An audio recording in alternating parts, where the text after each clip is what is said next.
Más de 1000 gritos, el podcast de nuestro cine. Nunca más volverás a dormir. Me llamo Ángela. Me van a matar. ¿Qué es esto? ¿Pero qué está haciendo?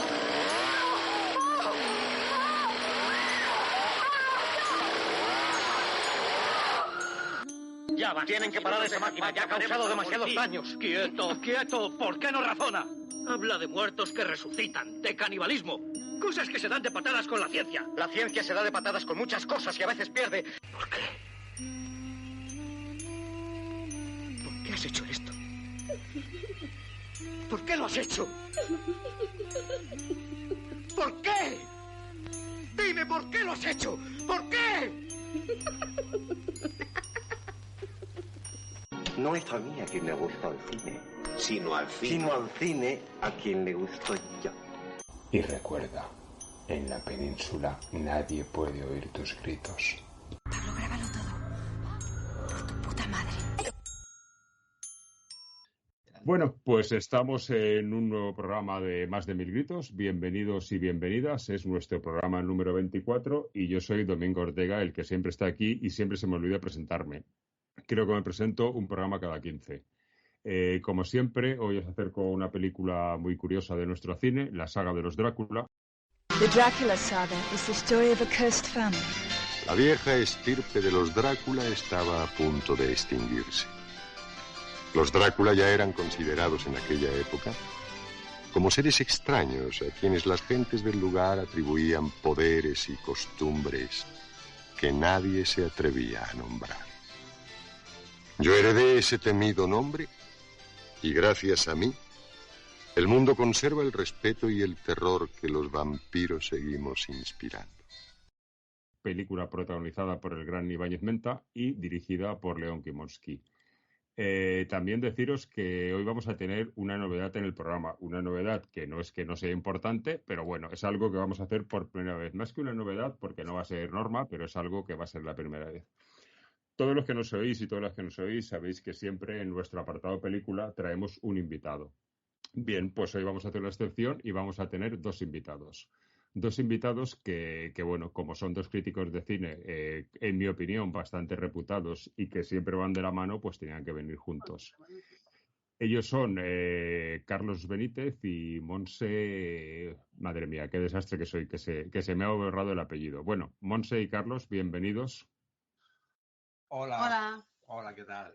Qué desastre que soy, que tengo que apuntar en una línea tu apellido, Monse, y se me ha olvidado.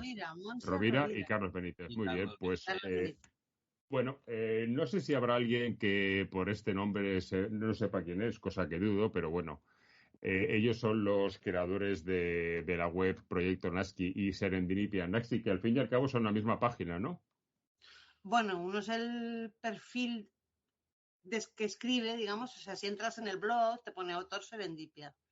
Y entonces en Facebook no, te tuve que poner más, o sea, con Serendipia solo no me dejaba, entonces puse Serendipia Nasky. Con lo cual se han acabado fundiendo en el imaginario colectivo del personal, se ha acabado fundiendo y entonces muchas veces nos dicen, de la web Serendipia Nasky. No, bueno, no exactamente, Serendipia Nasky es el personaje. Es el personaje, sí, la web es Proyecto Nasky. Correcto.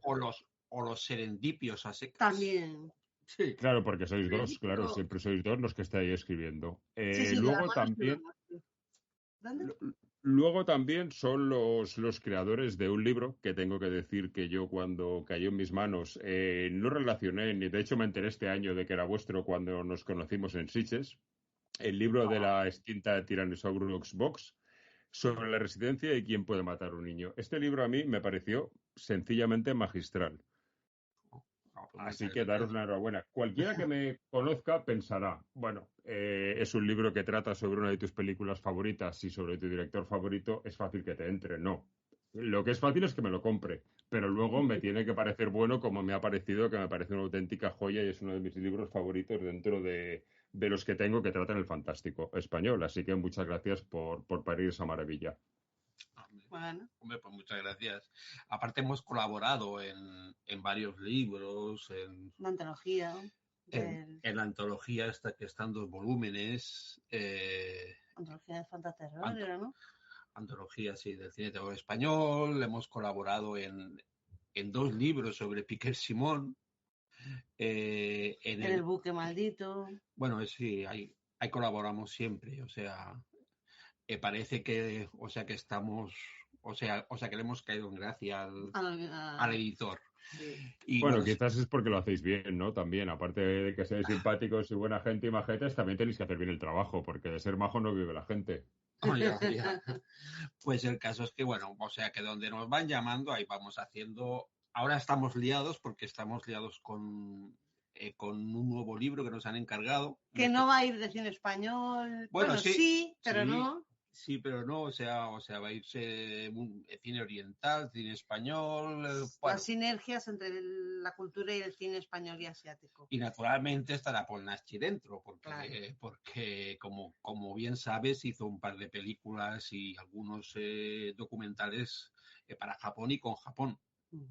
Bueno, pues eso es una buena noticia, el hecho de que esté dentro de lo que nos ocupa, que es el fantástico español, pero no, pero sí. Bueno, eso a mí ya me lo habéis vendido. Luego también sois los creadores de un libro que no tengo y me sabe mal no tener, lo que se llama Los semblantes del fantaterror.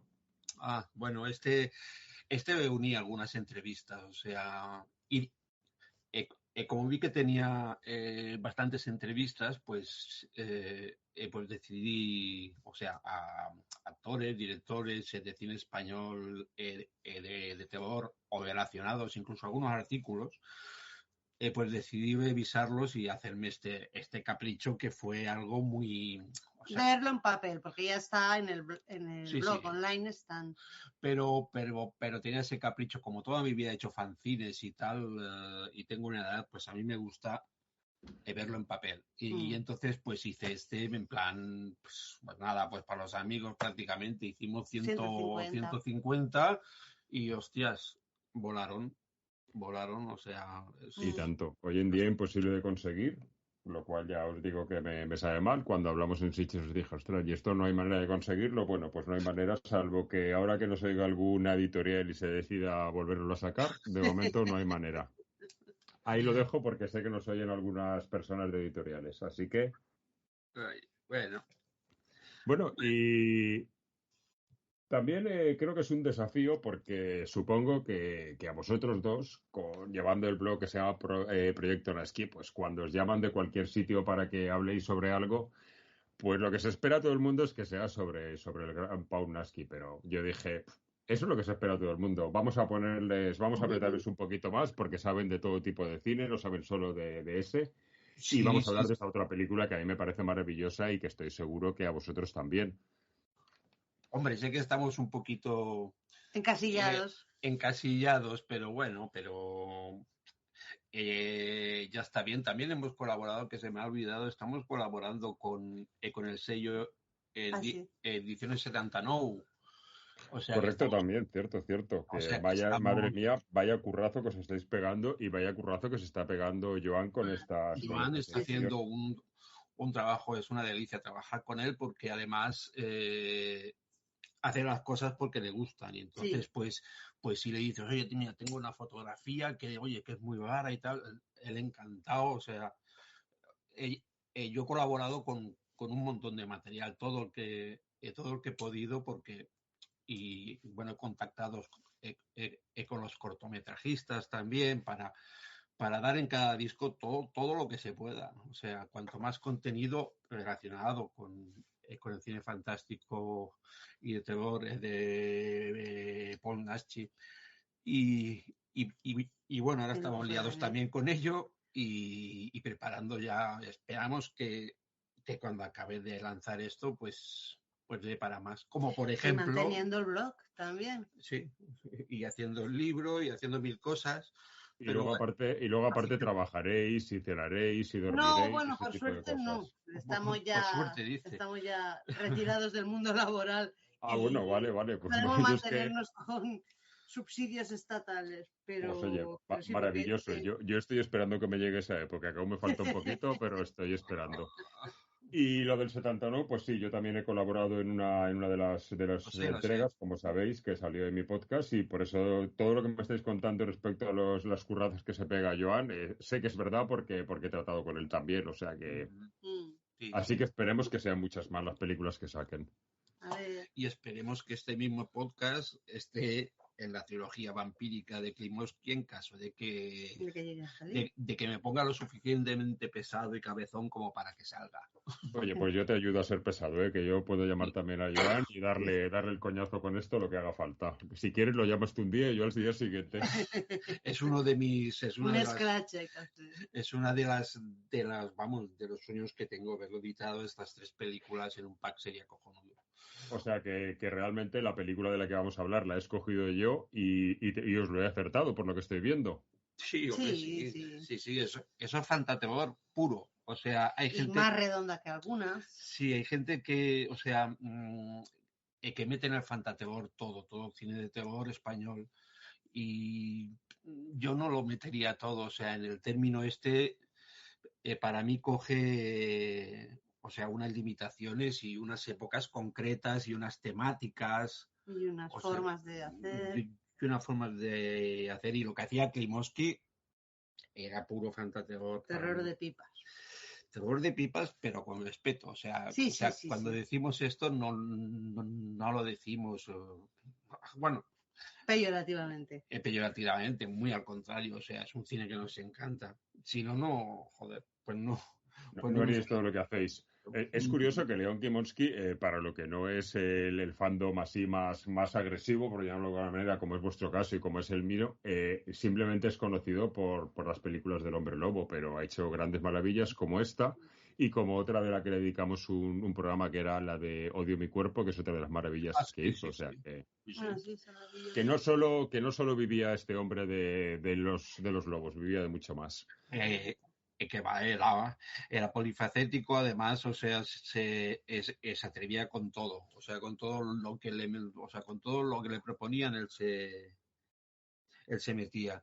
Pues vamos a entrar ya en lo que es la película. Yo lo primero que me llama la atención de esta película, y de hecho ahora mientras estaba esperando a que hiciéramos la conexión, he investigado porque es algo que yo no sabía, quién era el autor o autora en este caso del póster, que ya de entrada el póster es una cosa creo que es de los más bonitos que tiene nuestro cine. Uh-huh.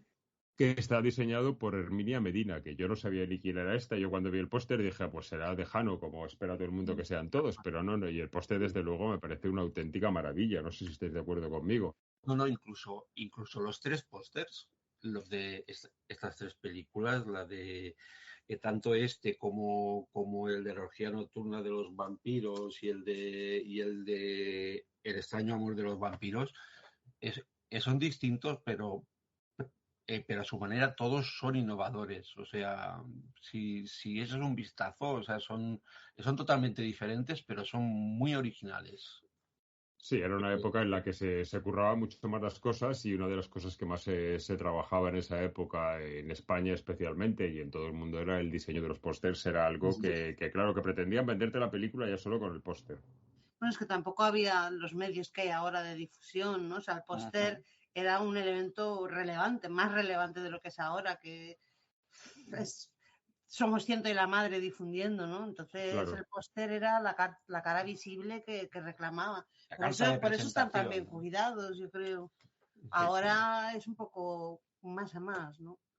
Y ahora os voy a, antes de entrar en la película, que quiero entrar, pero me van saliendo cosas, os voy a hacer una pregunta, si me lo permitís, antes de entrar en la película, sobre vuestros trabajos, un pelín indiscreta. Porque, claro, cuesta imaginarse desde el mundo de un fan, como es, por ejemplo, mi caso, el ver a alguien como vosotros, que sois pareja, y sois los dos unos megafans de este cine. O sea, ¿esto es algo que se ha forjado a través de la relación, o que cuando os conocisteis ya erais unos fans acérrimos? A ver, nos conocimos en Mythic, a través de Mythic. Sí, bueno, todo el mundo sabe lo que es Mythic, Carlos. Sí. Y bueno, yo tenía un montón de pestañas abiertas, entre ellas la de Mythic. Entonces, de vez en cuando estaba haciendo yo mis cosas y iba a la pestaña de Mythic. Entonces, iba subiendo y vi un señor que se llamaba Paul Naschy, pero mal escrito porque lo ponía Paul, P-O-L, no Paul. Dije, mira, este podría ser interesante, pero no es premium. Ya, bueno. O sea, que no podía contactar, no podía, porque yo tampoco era premium. No podíamos hablar, podíamos mandarnos flechazos, pero no podíamos hablar. El caso es que al final, pues eso fue lo que la llamó la atención y a partir de ahí, pues ella intentó apoyarme en que hiciera algo sobre el cine, en que hiciéramos algo, porque ella es cinéfila, o sea, sin ningún tipo de prejuicio, o sea, que le gusta todo, o sea, tanto el cine, entre comillas, más culto y tal y cual, como más popular. Y yo con el terror, pues tengo un largo amor desde que soy pequeño, o sea, he siempre tenido... Y las películas de Polanski es una cosa que me han hecho siempre mucha gracia, o sea, porque... O sea, esas y las películas de terror españolas en general, que también italianas, y naturalmente, pues, lo que más me gusta es el terror de la Universal, ¿no? Pero o sea, la idiosincrasia esta de las películas españolas de fantaterror tiene un sabor, como en parte también las hemos vivido, porque hemos visto en el cine, o sea... en cine de doble sesión. O sea, que yo he visto pues, La venganza de la momia, El ataque de los muertos sin ojos, El pánico del tren siberiano, o sea, todo esto, pues yo lo he visto. O sea, que la enfermedad ya la teníais los dos cuando os conocisteis. Claro. Entonces fue empezar a dar... Es que no es fácil esto, porque yo, por ejemplo, pues a mí me gusta mucho el cine de terror desde niño. Yo, por ejemplo, pues yo la película más antigua de español que recuerdo haber visto en el cine es Mil gritos tiene la noche. Y mi mujer es muy fan del cine, pero a mi mujer le gusta el cine más musical, y cuando llega a casa y estoy yo viendo estas cosas, me dice, ¿ya estás viendo la película de esas cosas que tú ves? Ya pasa. No, aquí no hay problema de ningún No, aquí vemos de todo. No, mi mujer también las ve, pero le hace gracia. Igual que a mí no me gusta el cine musical y las veo. Y es el cine que menos me gusta dentro de que me gusta todo el cine. Pero bueno. No, si tenemos hasta la intención de verla de Albert Serra, algún día caerá. La última que dicen que es más accesible. Pero bueno. O sea, que le tiráis a todo. Bueno, pues esa es la idea. Pues vamos a entrar en lo que es la película que yo... Mira, lo primero que os voy a decir es que yo, claro, ahora la he revisado hace unos días para prepararme el programa. Y me ha venido a la cabeza viendo la película una cosa que no me había venido en ninguna de los visionados que había hecho. Yo veo un Drácula bastante mayor, bastante ajado, bastante hecho polvo, con tres jovencitas, que una es su mujer y las otras se supone que son sus hijas, pero son tres. Y eso es lo que me llama a mí la atención y me hace pensar en cuando se escribió este guión, 3 mujeres vampiras y un hombre mayor. ¿No pretende ser una segunda parte del Drácula de Bram Stoker, donde también hay 3 vampiras ahí rondando al vampiro, siempre como protegiéndolo? Bueno, más... Sí, claro, hay una referencia, yo creo que hay una cita ahí, pero sacar una continuación no. O sea, yo creo que es bastante... O sea, que se ha tomado la falsilla del Drácula y el de la Universal en especial, y entonces ha ido construyendo su relato, pero introduciendo novedades. O sea, por ejemplo, Mina Harker como tal no está, no hay ningún personaje que se llame Mina Harker. Está Tina Sain, y de algún modo lo que está proponiendo ahí es que Mina Harker va a ser la madre de Drácula. O sea, es un cruce entre Drácula y Rosemary Baby, así bastante curioso. Sí, aparte, bueno, es que los escritores, los que escribieron el guión para Profilmes, que no olvidemos que es una producción Profilmes, Emilio Martínez de Lázaro y Juan Tebar, o sea, ya sabían lo que hacían, o sea, son gente que entiende mucho de fantástico, y se nota, porque también hay algo que es bastante inédito, el incluir a Vlad Tepes, o sea, mezclar al Drácula auténtico, por decirlo de alguna forma, y la leyenda vampírica de Bram Stoker, ¿no? Nuestra audiencia, un mensaje a nuestra audiencia, ¿veis por qué escojo a la gente que escojo? Porque ahora mismo me decían fuera de micro que si tenía yo más o menos las preguntas, pues si es que el programa lo podéis hacer vosotros dos solos y yo me callo y no hace falta que diga yo nada. Otra cosa no, pero escoger los invitados desde luego se me da de maravilla. Bueno, Bueno, en cuanto a la película, de hecho arranca con una imagen que es me parece a mí un arranque que es una declaración de intereses con la magistral voz de Ibáñez Menta contándonos la entradilla de lo que vamos a ver, porque a mí Ibáñez Menta, aparte de que su personalidad me parece abrumadora, la voz que tiene me parece que podía hacerse una tesis solo sobre eso. Sí, aparte aquí en esta película está bastante comedido. O sea, es un actor que a veces es bastante histriónico. Y sin embargo aquí está, vamos... Está teatral, sí que está teatral, y Tina Sainz también, porque son gente que se ha forjado en las tablas. Pero dentro de que son teatrales, ha conseguido darle la pátina cinematográfica. Sí, están, y para mí es o sea, hace un vampiro, o sea, un Drácula, mejor dicho, que yo creo que es el mejor del cine español. O sea, de los que ha habido. Dentro de los actores, sí, o sea, es un toque súper decadente. Aparte, bueno, que después o antes de la charla esta que dices, hay un momento así un poco psicotrónico con un vampiro así en plan asmático, o sea, un murciélago. Y bueno, lo de los filtros que hacen, o sea, para representar las pesadillas, porque Tina Sainz, el personaje que interpreta Tina Sainz, que está embarazada de 4 meses, pues tiene unas pesadillas ya premonitorias. Y recurrentes, sí. Antes de acudir a donde se alojó, o sea,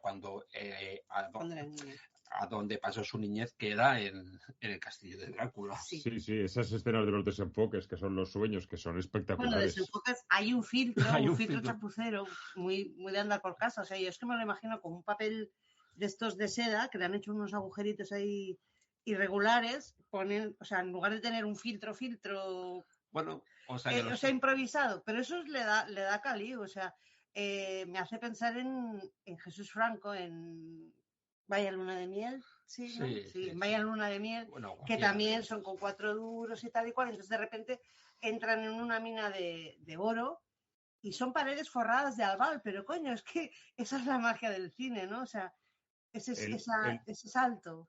El de poco hacer mucho, ¿no? Sí. El entusiasmo, es contagioso. Es contagioso y entonces pues te lo crees y te importa un bledo que se vea truco, ¿no? Sí. Lo compras con truco.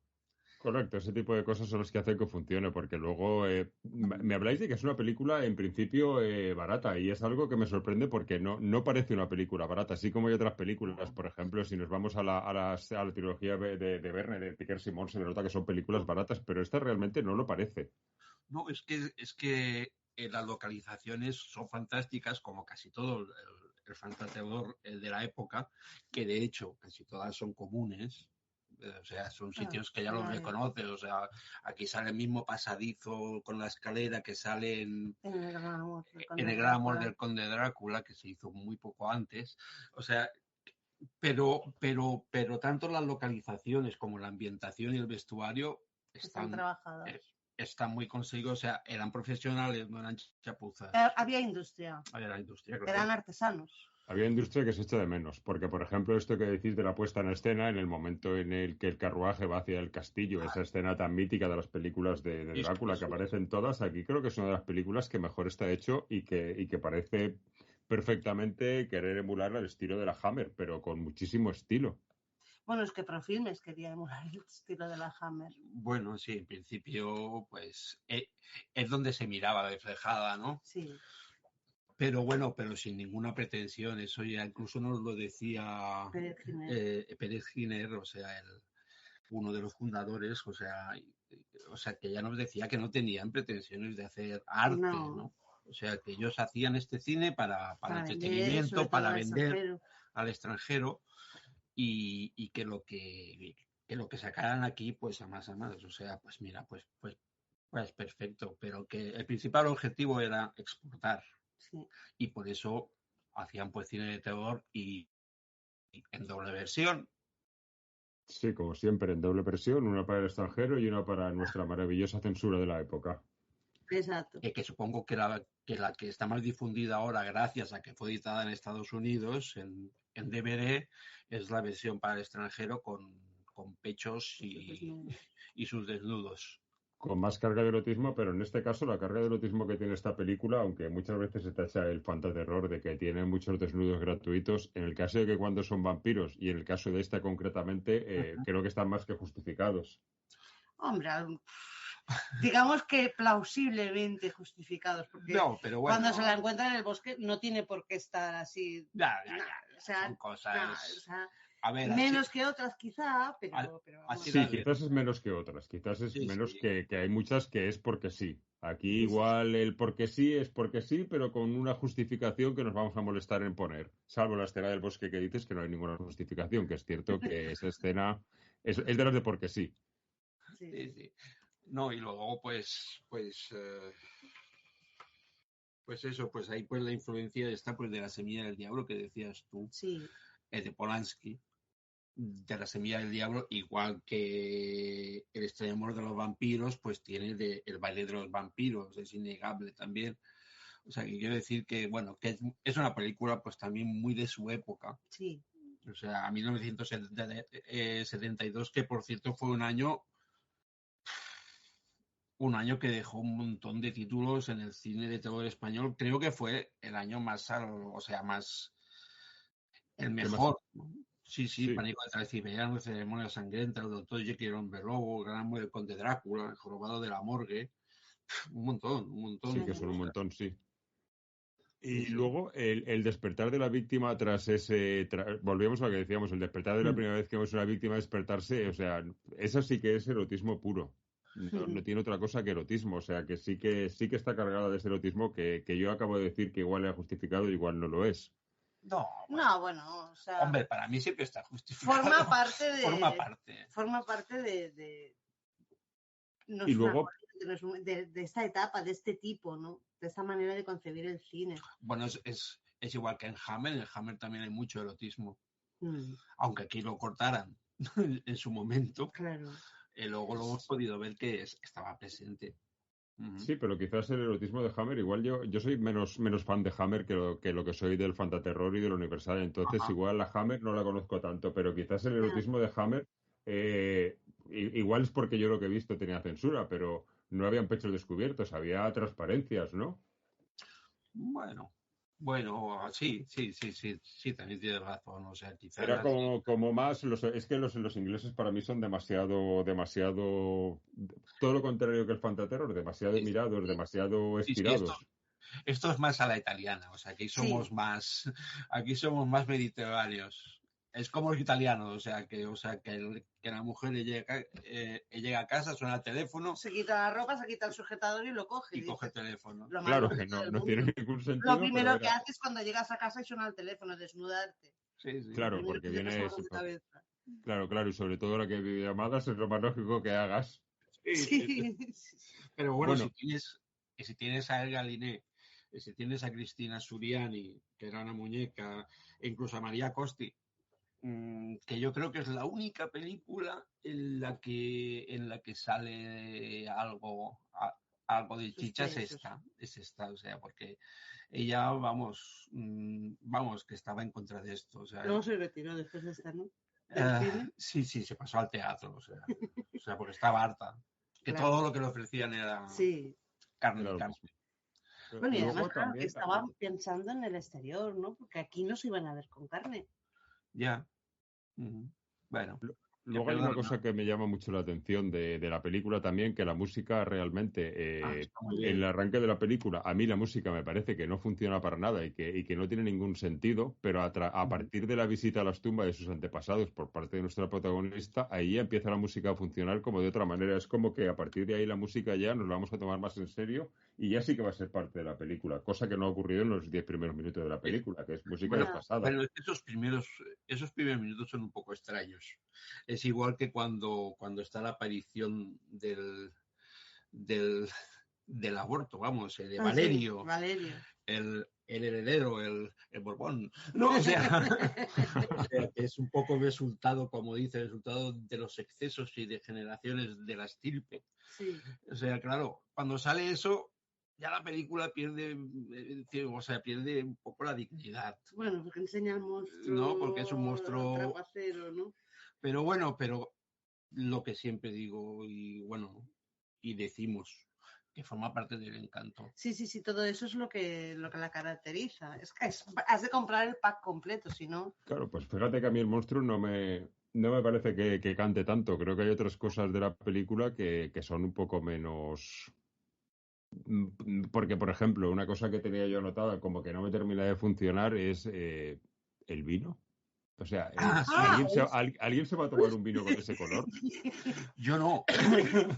pero es verdad, es que es un vino muy... Sí, es sangre, hombre. Desde el primer momento quieren mostrarte la sangre. O sea, y los insertos de la carne, la comida que les preparan, está preparando el clima para lo que viene, ¿no? A pesar que podía haber disimulado un poco el vino, el primero al menos. Pero imagino que hicieron todo lo que necesitaban para la producción. Dijeron, ahora vamos a abrir una botella de vino normal. No, vamos a usar este que ya es el que... Porque después ya tiene sentido que se lo tomen los vampiros durante la cena. Y luego la película peca de uno de los defectos que no sé yo si tiene que ver con la remasterización, porque también ha pasado con las películas estas que estamos editando con el 79, que es lo de las noches americanas. Correcto, sí. Que si te fijas, o sea, en las vampiras hay un momento que atacan las dos a Luis Cijés y es de día. Sí. Es de día, hace sol, o sea... Hay sombra. Sí, o sea, se ve perfectamente. Y esto nos pasó también con la del hombre lobo. Y con la del hombre lobo, el Yeti esta de la maldición de la bestia también. O sea, que dices, ostras, yo no sé si tiene que ver quizás a lo mejor con la limpieza de la imagen. Con la limpieza cuando lo hacen, no lo sé. Pero el caso es que, joder, le podrían poner algún filtrito, ¿no? Sí. O sea, cuando editan, tener en cuenta eso. Sí.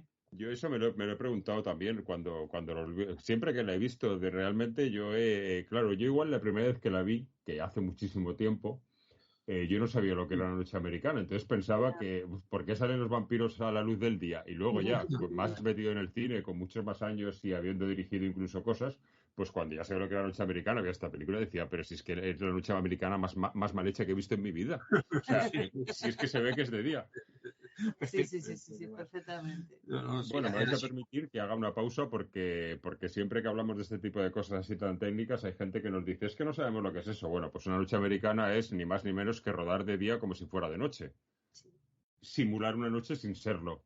¿Para qué? Pues para tener una mejor iluminación. Lo que pasa es que aquí en la mejor iluminación se han pasado un poquito.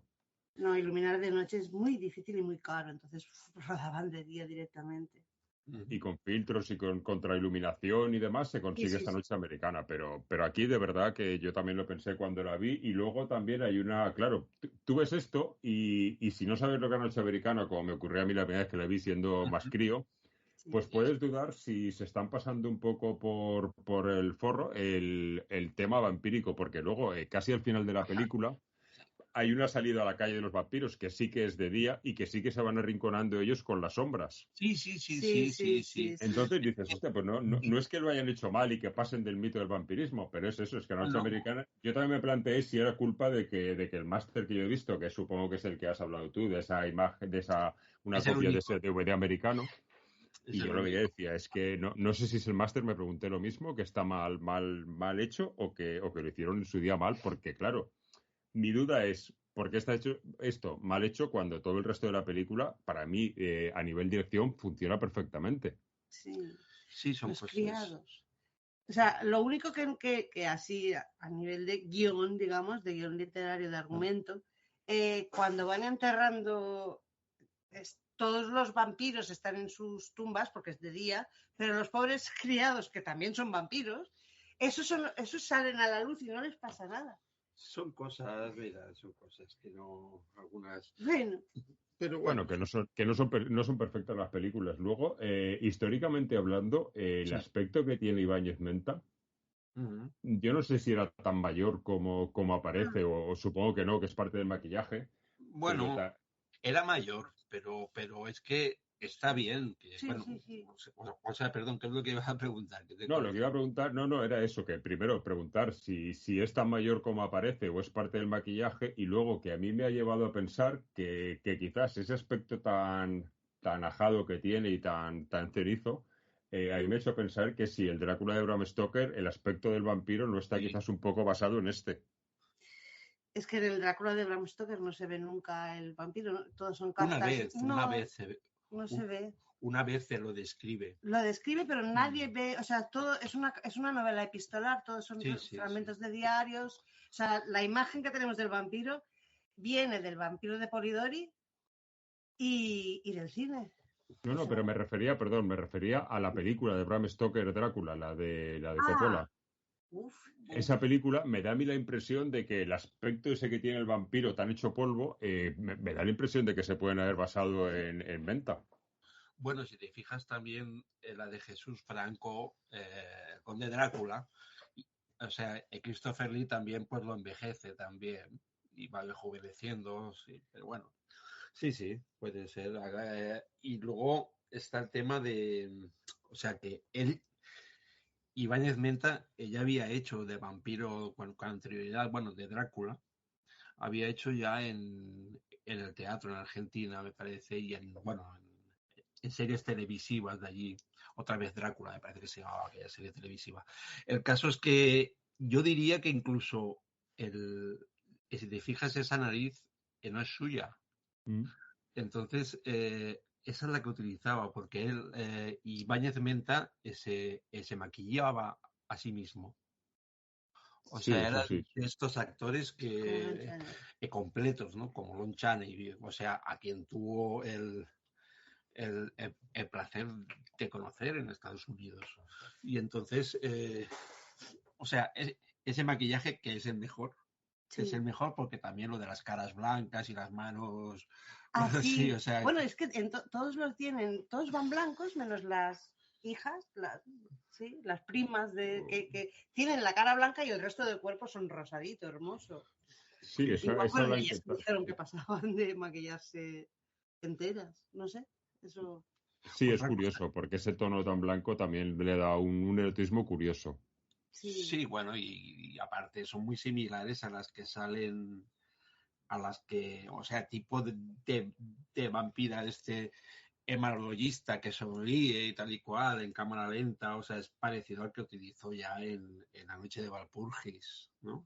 O sea, las vampiras sonrientes estas, que digo yo, que dan mucho mal rollo. Da muy mal rollo, sí, da muy mal rollo.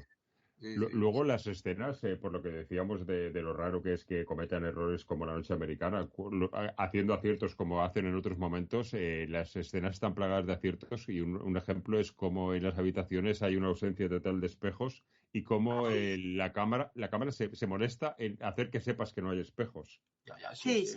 No, sí, el señor es un artesano, o sea, pero entendía mucho de cine, o sea...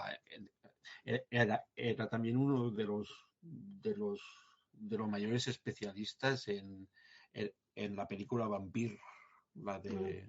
La de Dreyer. Es una película que le encantaba y claro, él tenía los medios que tenía, pero era un tío y el tiempo que tenía. Eficaz, pero era eficaz. Vamos, a mí yo no lo veo tan mal director como se esfuerzan en decir. O sea, creo que era un artesano, pero eficaz. Bueno, esa abuelita está bien. Sí. Hombre, yo no creo que sea un mal director. Sí que sé que hay gente que lo dice, pero bueno, un director que ha hecho películas que han pasado el tiempo como la han pasado y que se siguen hablando de ellas, y se sigue hablando de ellas bien, evidentemente no puede ser un mal director. Aparte está bien porque el reparto está muy bien escogido, para mi gusto. O sea, están las señoras estupendas del Fantategor, como Elga Liné y Cristina Suriani, a la que veríamos en El espanto surge de la tumba, que ahí fue cuando me enamoré yo de ella, que también la vi de pequeño. Y María Costi, pero es eso, que también están con actores teatrales como el mismo Menta, y Tina Sainz, sobre todo Tina Sainz, que yo creo que es la única película de terror que hizo. Posible. Yo creo. No sé. Que no sé si, porque se tiene una cadera larga y todavía está viva. Pero yo creo que es la única y creo que hace una buena actuación, sobre todo también en la parte final, o sea que está totalmente groggy, tal y cual. Está ida. Está muy bien hecho. Bueno, aquí sí podemos hacer spoilers, ¿no? Que Sí, está claro. el hijo. Ya. Aparte la película quizás es muy valiente para la época, porque a poco que de Vázquez puede verse como un ataque a la familia tradicional, ¿no? Sí. Que ha degenerado, ¿no? Hasta dar como resultado Valerio. Sí, habla, a mí me es muy curioso también, por ejemplo, el momento en el que hablan de la maternidad, de la vampira, habla de la maternidad como algo que es supernatural, pero en el contexto que lo cuenta resulta aterrador de lo que está hablando. Sí. Sí. Hombre, es que también se puede ver también, en cierto modo, como una alegoría, pues, del aborto, ¿no? Del tener que aborto. Hombre, a ver... no, porque es el niño el que... Ya, pero está obligada a parir, sí. aunque la está matando, porque la está mordiendo por dentro, ¿no? Sí. Y la familia, pues, ella les da igual, o sea, quieren al heredero, ¿no? O sea, a toda costa, ¿no? Vale, es igual, o sea, todo esto seguro que no lo tenían en mente los escritores. Bueno, no sé. O sí, ¿por qué no? Porque son cosas que oye, que a veces nos sorprende que decimos, no estarían pensando en eso. Y hay veces que no, pero hay muchas veces que sí, porque realmente la película tiene yo creo que es una película que no da puntadas sin hilo. Bueno. Porque, por ejemplo, la primera aparición de que ya estamos un poco empezando a ver la película y tiene la primera aparición que tiene Ibáñez Menta junto a Elga Liné, a mí me parece que vaya tela la escena esa cómo funciona, de ver a esos dos monstruos de la interpretación que se comen la pantalla prácticamente solo por el hecho de estar frente a la cámara. Es que sobre todo Ibáñez Menta tenía una presencia, o sea, era un... Y bueno, ella también era una señora que, o sea, muy correcta, muy... Sí. El porte, ¿no? Sí. El orgullo de estirpe. Quizá tiene más matices el personaje de Drácula, o sea... Hombre, claro. Que el de ella es una presencia ahí... No está tan trabajado el personaje de ella. Pero tiene mucha presencia, sí, pero claro, el personaje de él es mucho más trabajado. Y una de las escenas también que a mí me llama la atención, como siempre digo, por el tema de la tijera de la censura, es cuando tiene un gran erotismo en la escena en la que se encuentra la vampira con Hans para terminar con un contraplano donde toda la familia está allí viendo el espectáculo, puro voyerismo, que dices, pero ¿esto cómo puede llegar a pasar una censura como la que había? Es muy perverso, sí. O sea, sí. Esa escena está muy bien y claro es que, que se permitiera, ¿no? Eso sí, más vestidos. Claro, más vestidos, pero se permitió. Bueno, y son un culo masculino, que eso también hay que destacarlo. Sí, correcto. Claro, los extranjeros pudieran verle el culo a Tony Isberg. Tony Isberg, que bueno, que el pobre actúa como siempre ha sido un poquillo sosillo, pero bueno, cumple su objetivo, mira. Sí. Pues sí. Muy bien. Pero es que tenemos lo que tú comentabas antes, Carlos, creo que has sido tú también, el que has dicho de los líos interfamiliares por los que acaba apareciendo Valerio, que eso a saber quién se ha acostado y con quién para llegar a eso. Sí. El voyerismo de que están viendo a la vampira con él, o sea que son... Vuelvo atrás en lo que he dicho, de que no tenía erotismo, y no tiene erotismo de lo que es enseñar muchos cuerpos desnudos gratuitamente como otras, pero ahora que lo estoy analizando, tiene muchísimo erotismo velado, digamos. Es que la situación que se vivía en España era de una depresión sexual total, entonces pues... Y que el terror y el erotismo van de la mano, o sea, en la novela del propio Stoker hay erotismo y que lo saca, o sea, quizá lo mejor que hizo Ford Coppola fue eso, evidenciar ese erotismo que está en la novela. O sea que, no sé. Sí. La sangre es vida, ¿no? Sí. Y la sangre es la menorragia, la regla, la llegada de la regla. Tengo que reconoceros a vosotros, creo que es la primera vez que lo voy a reconocer y lo voy a reconocer a vosotros y a toda la audiencia, que siendo un fan del terror como soy, siendo el Drácula de Top Ron ninguna de mis películas favoritas, gustándome mucho la literatura de terror, Drácula es mi asignatura pendiente, el libro. El libro. Porque lo he intentado leer muchas veces Y fíjate con lo fogueado que estoy en el cine de terror y en las novelas, cuando llega el momento en el que aparecen las tres vampiras, me Ya. da tal mal rollo que tengo que dejar de leer. O sea, me da auténtico terror y con la edad que tengo y con la cantidad de terror que he visto, pues la última vez que lo intenté leer, que ya hace años de esto, no es que me haya pasado, pero vamos, hace años, pero tampoco era un niño. No puedo, llego ahí y digo, uf, o sea, me impacta de tal manera esa escena, ese capítulo, ese párrafo, que no puedo seguir. Nada, pues tienes que hacerlo. Sí, vale la pena. Tienes que hacerlo aunque lo pases mal. O sea, no hay nada mejor que pasarlo mal leyendo Drácula. Sí, es maravilloso, pero te digo que es una de mis asignaturas pendientes porque fíjate que lo que digo, que me parece que está tan bien relatado que me llega a dar auténtico pavor. Sí. Con mujeres empoderadas, ya, entonces. Correcto, mira, Claro, visto por ahí es un adelanto a su época. Los femeninos son mucho más ricos que los masculinos en la novela original. Al menos a mí, cuando lo leí, me dio esa impresión. Lucy y Mina tienen... Yo creo que ahí hay mucho miedo a las mujeres que están subiendo en el momento que se escribe. Que ya hace muchísimos años como para que se hablara de ese poder. Sí. Bueno, entonces es cuando empezaron con las sufragistas. Las claro, sufragistas. Es claro. el momento que empieza el ascenso de la mujer ahí justo, ¿no? De hecho, la mujer de Stoker me parece que estaba... Ah, no, era la de... Era la de... No, la madre de Mary Era Shelley. la madre de Mary Shelley. Bien. Sí, Estamos divagando, perdona. Sí. No, que va, nada, que perdonar, porque de hecho con todo esto, pues a mí, después de mi confesión que me he quitado de encima, pues me apetece que creo que mañana voy a comprarme una edición de Drácula, ya que la que tenía la perdí y voy a leérmelo esta misma semana. ¿Puedo recomendarte una? Sí, claro. La de Valdemar. Sí.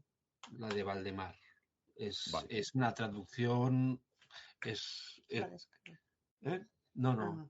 Es una traducción maravillosa. Vale, pues lo tomo nota. Eso es importante.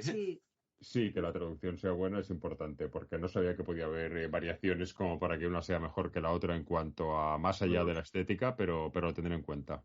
Sí, yo me he leído dos y está con diferencia. Sí. Vale, pues siempre suelen ser las de Valdemar las mejores, ¿no? En líneas generales. Sí. Está muy cuidado, o sea, es otra de esas personas que le gusta lo que hace. Es que exacto, es que el propio editor es fan de lo que escribe, de lo que publica, ¿no? Y se nota. Publica lo que le gusta publicar. Cuando hay cariño en lo que se está haciendo y te gusta, o sea, está haciendo lo que quieres, o sea, pues se nota y se transmite, ¿no? Sí, no hay nada como hacer lo que te gusta, desde luego. Como nosotros aquí hablando de esta obra maestra. Por cierto, antes habéis dicho uno de los dos que creíais que era la mejor adaptación de la mejor película sobre Drácula que se había hecho en España. Yo estoy de acuerdo con eso y yo sumaría a ellas quizás la del El gran amor del conde Drácula, que a mí me gusta muchísimo.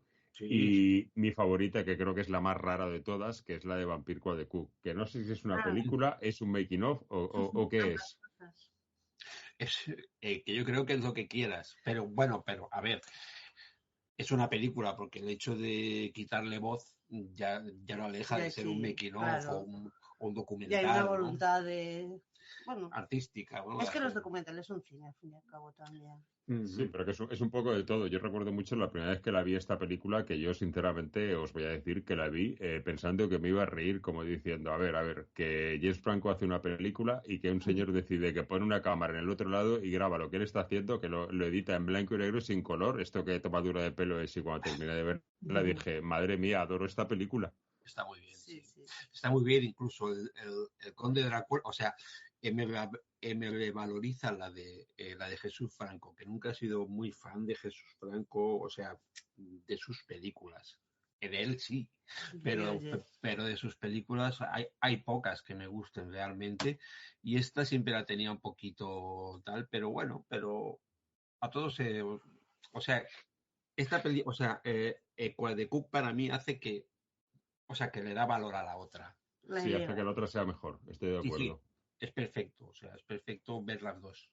Estoy de acuerdo y comparto también contigo que a mí Jesús Franco no me parece que sea un director tan bueno como parece que es, que tiene 3-4 películas que son espectaculares, la de Drácula es una de ellas, pero que tiene mucho. Pero luego, sin embargo, cuando lo oías a él hablar sobre cine era para ser muy fan de él porque en su cabeza era una enciclopedia auténtica de cine. O sea, creo que sabía de cine muchísimo. Y el Quijote es suyo, ¿no? Al final, sí, ¿no? Bueno, ¿no? el montaje de Quijote de Orson Welles. Sí. El montaje es de él. Del Quijote de Orson Welles es de Jesús Franco. Sí, Pues porque colaboró con él. No sabía exactamente qué es lo que había hecho, pero es el montaje, pues interesante Bueno, dato. Bueno, y rodó una escena. Sí. Y también rodó en una de piratas que hizo Orson Welles aquí. O sea, también colaboró con Orson Welles. Sí, se grababa bien, se ve. Claro, estaban los dos como estaban. Como si hubieran salido de un sueño de Tim Burton, ¿no? Dos locos de la creatividad, sí. Sí.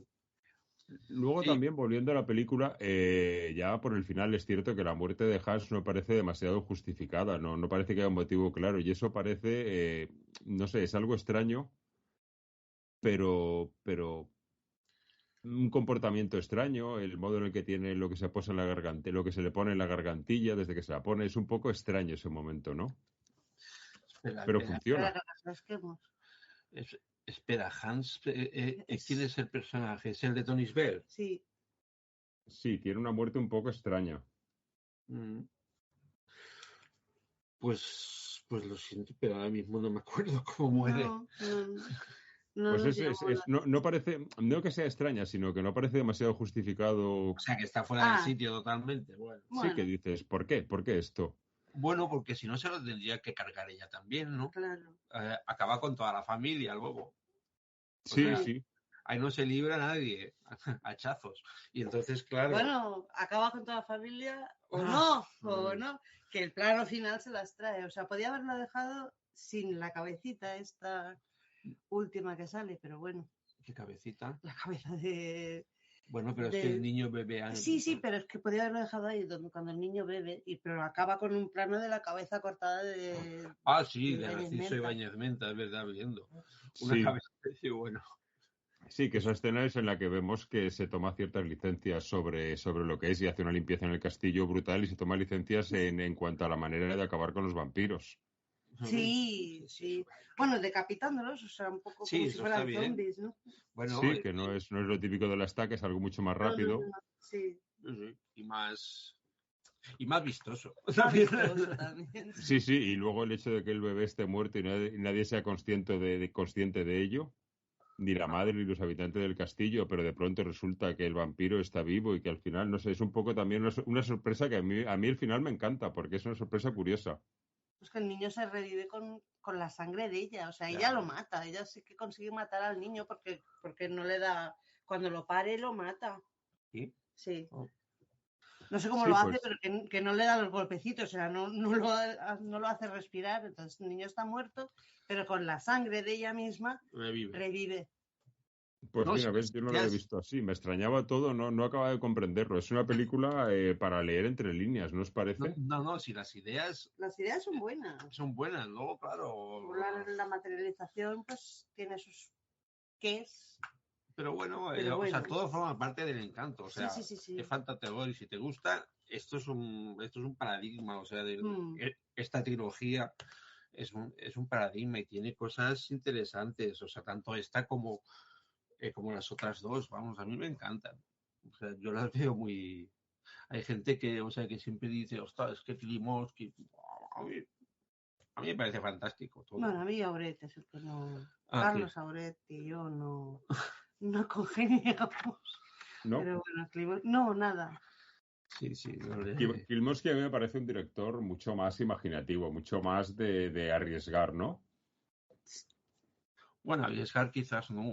No sé, pero que sabe más. Eso sabe más, o sea, no hay columnas por en medio. Si graba un sitio, se está viendo. O sea, es que en El espanto surge de la tumba hay un momento que están todos en la casa y tal, que hay una columna en medio.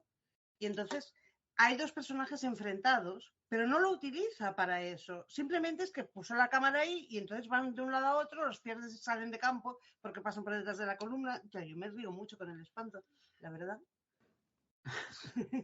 Sí, pero a ese tipo de cosas es a lo que me refiero cuando digo que arriesga, que pone la cámara en un sitio que nadie la pondría y entonces arriesga en cuanto a ese tipo de cosas y que son planes No, que este era funcionan Aurel. muy bien. No, este era Aurel. El que te habla es Aurel. Vale, no, pues yo pensaba que decías, pues claro, ese es de Aurel, pero No, Primoski, o sea, pasa como otros, como Iglesias Bond, son gente profesional, o sea, con mucha profesión y no te van a hacer una obra maestra, pero te van a hacer algo funcional. Pero tampoco se lo proponen. Tampoco es su propósito, ¿no? O sea, están haciendo cine de evasión con dignidad. O sea, no son chicho tampoco. No. Ninguno de ellos es chicho. No, bueno, es que eso son palabras mayores. Ni lo pretenden. No, saben en la liga que juegan. Yo creo que perfectamente Kimoski sabía en la liga que jugaba y no era ambicioso a llegar a más de lo que sabía que podía hacer, pero lo que podía hacer lo resolvía excesivamente bien. Sí, es el cine, o sea, es el cine de serie B, es así, o sea, tienen que hacer, o sea, pues el cine de serie B que muchas veces, o sea, que es el que está sobreviviendo más incluso que muchas de serie A, ¿no? O sea, que es el que iba acompañando a la otra, pero... Sí. Bueno, porque el fandom del terror es más fiel que... Bueno. Sí, el fandom, y aparte creo que de más fiel también es más conformista, ¿no? Creo que nos conformamos con más. Bueno, no sé, el moderno me parece que es un poquito esto de las redes sociales. Las redes del odio, he leído en un titular. Bueno, ahora quizás todo el mundo habla, a mí no me gusta, a mí sí, es mala, es buena. Sí. Bueno, pero el cine... Oiréis hablar maravillas de esto, pero aquí no. Dices, bueno, pues vale, pues muy bien, adiós. O sea, no... Bueno, yo eso es algo, ¿ves? Yo esto que hablamos de las redes del odio, que decir, yo es algo que no entiendo muy bien, porque, por ejemplo, pues yo hago un podcast, pero y oigo muchos otros podcasts, y yo a veces oigo podcasts que digo, no entiendo por qué alguien emplea 1 hora y media de su vida en hacer un programa sobre una película que odia para rajarla. Sí, totalmente. Yo no voy a perder el tiempo de mi vida y ni hacerle perder el tiempo a nadie en hablar mal de una película que no me gusta. O sea, si es que si no me gusta no quiero hablar de ella. Que tanto para hablar mal como para hablar bien hay que verla varias veces. Claro. Entonces, si no te gusta, hostia, pues ya son ganas, ¿no? De perder el tiempo. Y fíjate, con la de películas que hay por ver, ¿no? Sí. Y que casi nunca son compromisos profesionales, porque bueno, si eres crítico y tienes que ver todos los estrenos de la semana, pues siempre va a dar alguno que dices, pues mira, me lo cargo porque pues te pagan para eso, ¿no? Pero por gusto. Sí, que no suele ser el caso, aparte yo estoy ya, que me perdonen los fontaneros porque simplemente es una expresión, pero que igual eres fontanero y estás diciendo lo mal que está hecha una película que tú no sabes dirigir y como venga alguien a decirte que tu trabajo de fontanería está mal hecho, igual lo matas. Sí. Entonces dices, bueno, yo puedo entender que una película no te guste, pero que emplees 1 hora y media del tiempo de tu vida en dilapidarla. Sí. No termino de entenderlo, pero bueno, oye, cada uno hace con su tiempo lo que quiere. Exacto. Mientras no salpiquen, yo como me meto poco ya en redes sociales, o sea, muy poquito, pues ya cada vez menos. O sea, que no... Haces bien. Y no sé si os queda algo más que queráis añadir sobre esta maravilla de película, que para mí os digo que es una maravilla y creo que para vosotros también, y me alegro mucho de haber sabido escogeros una película que os guste. Pues poco más, me parece que hemos sacado todo lo que habíamos.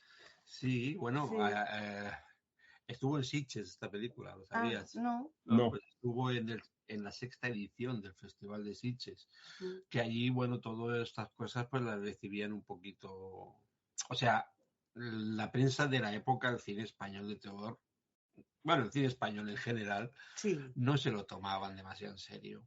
Qué triste, ¿verdad? Pues sí. Bueno, ahora sin embargo ha cambiado la cosa. Ahora parece que, bueno, que aquí cada o sea, pegas una patada y sale una obra maestra. Pero Pero entonces he leído críticas precisamente de esta película de la época y bueno, que no son críticas, son comentarios así jocosos, ¿sabes? Como diciendo, bueno, ya están aquí haciendo una tontería, ¿no? Ahora es la película que recibiera buenas críticas, aparte las de Chicho. Sí. Y que seguro que alguien se las cargaría también, pero... También los hay. Yo he leído críticas sobre Quién puede matar a un niño, que es mi película favorita, y he leído críticas que dices, pues no sé, pero lo que te digo, a mí lo que más me sorprende cuando veo una mala crítica de una película que yo considero que es buena, no es que yo piense que yo sé más que él, sino lo que realmente me sorprende es que muchas veces, si tú lees la crítica o la oyes, dices, a ver, si estás hablando de algo que no conoces, o sea, es que creo que ni siquiera has visto la película entera. Sí. Sí. Ya puede ser, y ahora con la velocidad que hay, o sea, que parece que hay que estar en todos sitios. Rápido. O sea, el consumo rápido, o sea, hay que verlo. Todos hemos de haber visto el capítulo 3 de esta serie de ahora de los zombies. La de Last of Us, sí. Bueno, todo el mundo habla de esto, o sea, mañana que se estrena. Mañana se estrena de Shyamalan, mañana toca rajar de Shyamalan. Pues mañana y la semana que viene, ¡pum!, a cagarse en Shyamalan. A cagarse en Shyamalan.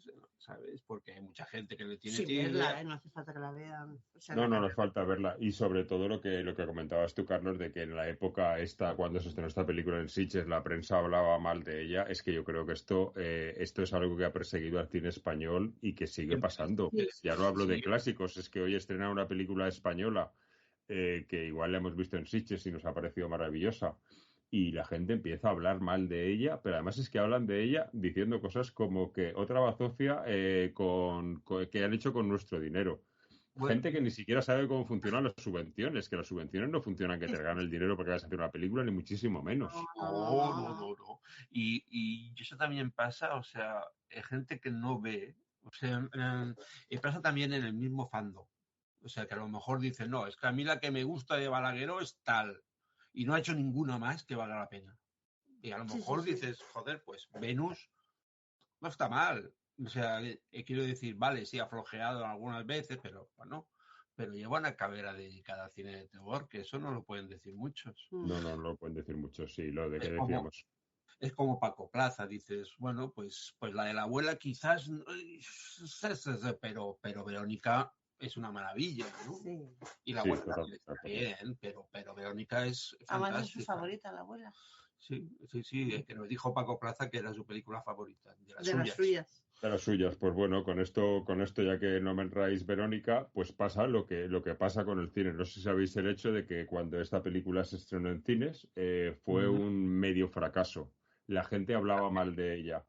La ponen en, no sé si estuvo en Netflix o en Amazon, creo que fue en Netflix, en Estados Unidos. Y en algún sitio publican Rob Zombie y Tarantino, que les parece una obra maestra. A partir de entonces la gente de aquí ya decía que era una obra maestra. Y yo digo, ¿en serio tiene que decir los dos directores americanos que la película es buena para que os lo creáis? Sí. Es así, es así. Siempre ha sido así, o sea, siempre ha habido ese desprecio al cine español. O sea, yo incluso las comedias que se hacían en el desarrollismo en los 60, en los 70, o sea, que me parecen increíbles. Y fíjate, todo el mundo habla de una película que milagrosamente se ha remasterizado, como es El Ete y el Otto. Sí. Que todo el mundo habla de ella, pero poca gente la ha visto. Pues, yo la he visto, yo soy de los que la he visto. Además, la he visto en cines, además. Hostia, eso es traumático. Pero eso iba a ser valiente. No, yo la vi por ahí con una copia de esas horribles ¿no? En VHS la vi en su momento. Pero quiero decir, se ha remasterizado. O sea, que por algo será, ¿no? Cuando se han editado las películas de Pajares y Esteso, que no es que sean una maravilla, pero sin embargo... Bueno, porque se han convertido de culto. O sea, se ha convertido en cine de culto, sí, en cierto modo. Pero a lo mejor no te valoran esta, o sea, igual te valoran una de Pajares y Esteso y no te van a valorar la que estamos comentando ahora, o sea... Bueno, pero yo con que valoren alguna, ¿sabes? A mí lo que me da rabia es el el meter no me gusta el cine español. A ver, para que no te guste el cine español tienes que haberlo visto todo.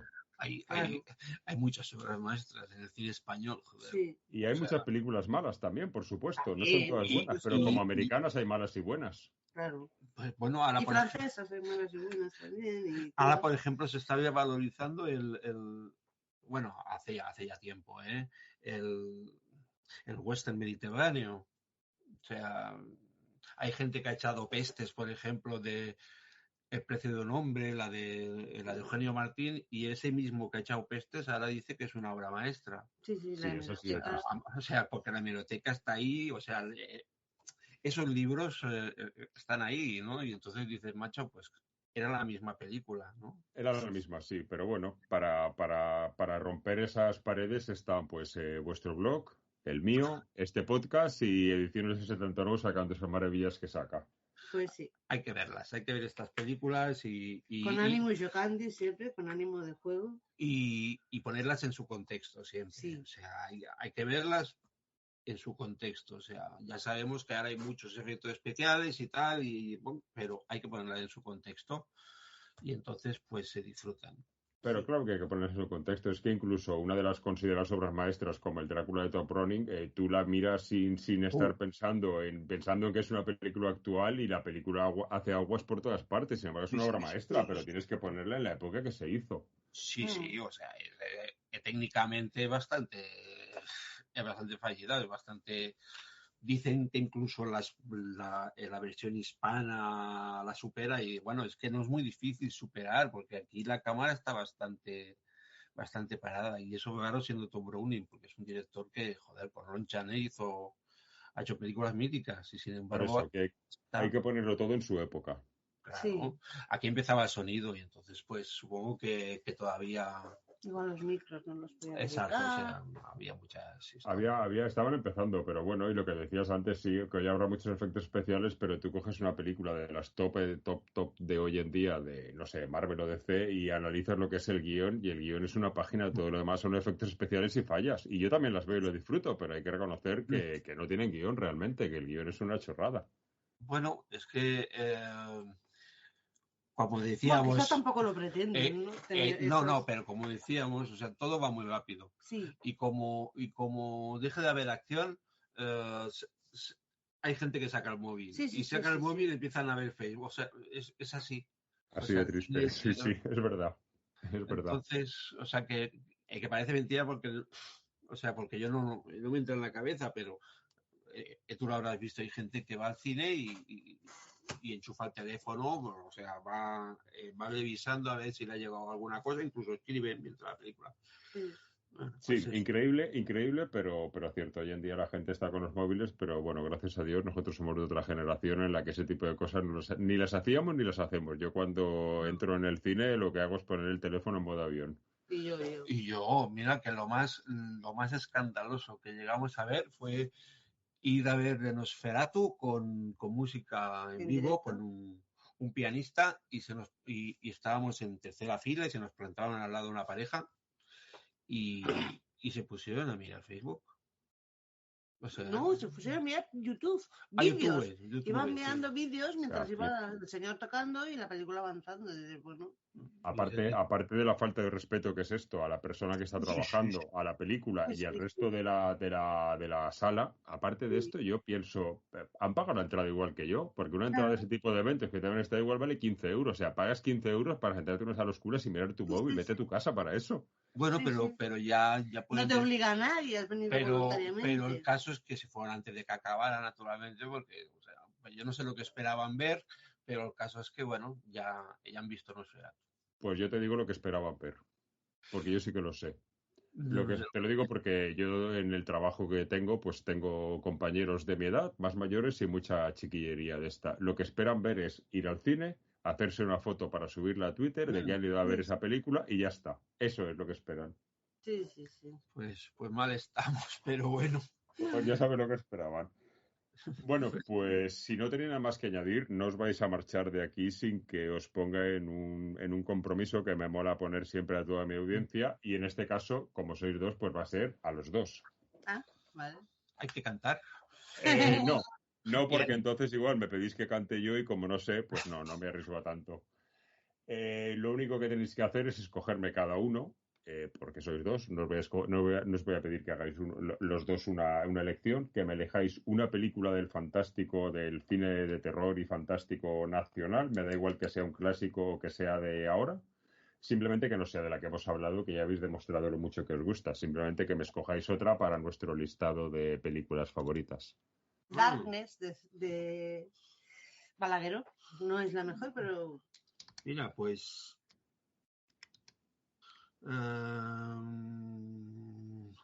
hay algunas que estaría bien hablar, ¿eh? O sea, por ejemplo, a mí me gusta mucho El asesino de muñecas, por ejemplo. Vale, pues esas dos. Y yo elijo Darkness porque no es que sea la mejor. A mí me gusta, me interesa y escribí sobre ella. Pero es que conseguí, o sea, a mí no me dan miedo las películas ni me hacen llorar los dramas. Pero estaba yo viéndola aquí a solas, todo oscuro y la oscuridad esta de Balagueró. Y dije, joder, pues sí que da cosilla. Pues mira, dos cositas. Es la primera vez que alguien escoge Darkness de todos nuestros invitados. A mí es una película que me encanta. De hecho, creo que de Balagueró es la que más me gusta. Y aparte de que has escogido tú una película que no había escogido nadie, creo que ha sido la respuesta más rápida de los 2 años que tenemos el programa. La mía. Ha sido FUM. Pues sí. Nada, El asesino de muñecas y Darkness quedan apuntadas para nuestro listado que vamos componiendo programa a programa. Pues pareja, muchísimas gracias por estar aquí. No sé si os queda algo más que añadir. ¿Queréis contarnos algo más de vuestro futuro que ya nos habéis contado al principio en cuanto a publicaciones y cositas que vais a hacer? Nada. Seguimos con el libro que al final nos hemos enfrascado tanto que van a ser 2. Sí. Pero bueno, o sea... 2 volúmenes, vamos, 2 tomos. Que seguramente los editarán con una funda. Ya verán. Ya veremos. Nosotros hacemos nuestra parte, luego ya... Uno se está maquetando, sí. O sea, ya no tiene el maquetador, porque va a ir muy ilustrado, y el otro, pues... Incluso habrá unos diseños de un proyecto que no hizo Polnachi. O sea, pues están unos dibujos que hizo para este proyecto. Que no se materializó. O sea, pero vamos, la gente va a flipar como yo flipé cuando los vi. O sea, me los enseñó su hijo y dijo, mira, y me los enseñó con el móvil y dije, Virgen Santa, pásame esto. Bueno, pues a mí me estáis poniendo los dientes largos. Esto va a ser un top ventas.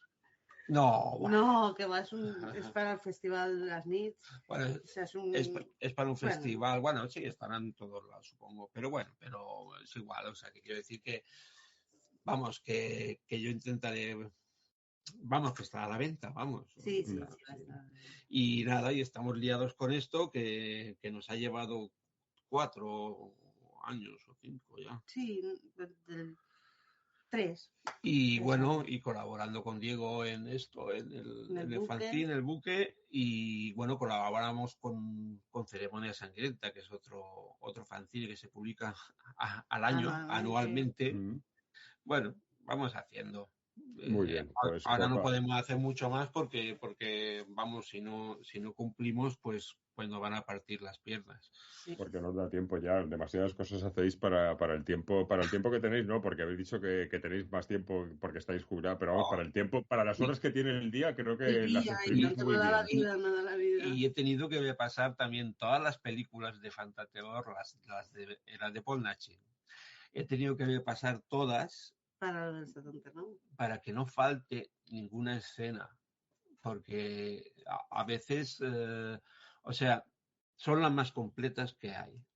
O sea, que quiero decir que le han pasado, por ejemplo, o sea, sé que le han pasado a Joan, ¿cómo se dice? O sea, un máster, o sea, un máster a falta de escenas, que he tenido que decir yo, falta esto. Y entonces, pues, o sea, hemos conseguido que sean las más completas. A ver si gustan, ¿no? Gustarán seguro, ya te digo que yo estoy enamorado de esa colección. Incluso yo de Polnachi no soy excesivamente fan, tiene películas que me gustan muchísimo, pero tiene algunas que pues me gustan menos y me estoy haciendo toda la colección porque me parece que merece la pena apoyar este tipo de productos. Bueno, pues las siguientes, si son las que yo espero, van a disfrutar.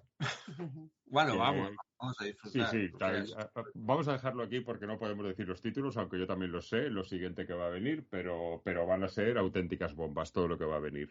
Así que esperemos que todo salga muy bien. Pues bueno, simplemente hay una cosa que le quiero contar a nuestra audiencia antes de despedirme. Yo soy muy, muy, muy despistado. Yo os conocía a vosotros, conocía vuestro blog, había leído vuestro libro. Y cuando nos conocimos, que fue en la cola este año en Sitges, en la cola de Cerdita, Sí. y me dijo Carlos de qué, pues del blog del que erais, yo no sabía que este libro lo habíais escrito vosotros. O sea, no lo relacionaba cuando os había mandado un correo, de hecho, cuando leí este libro dándoos la enhorabuena. Entonces, esto es un momento de estos de lo despistado que soy en el mundo, que tengo ahí a mi lado a los que han escrito uno de mis libros favoritos de ensayos sobre el cine. Y yo simplemente los reconozco porque me dice que son los de un blog que yo conozco y que sigo y ya está. O sea, ese soy yo, así de despistado. No, o sea, bueno, es que nosotros tampoco somos muy de... No nos escribimos mucho. Sí, de hecho, imagínate lo despistado que soy, que esto, si no recuerdo mal, fue el primer fin de semana que yo estuve en Sitges y a ti, Carlos, te dije, pues la semana que viene me traeré el libro porque quiero que me lo firméis. Y no me lo llevé. Bueno, oye, este año si vuelves, pues allí nos vemos. Sí, por ahí estaremos. Volveré seguro. Pues nada, pareja, un abrazo muy grande y muchísimas gracias por pasaros por aquí y darnos esta lección magistral de esta gran película. Nada, pues muchas gracias a ti por contar con nosotros.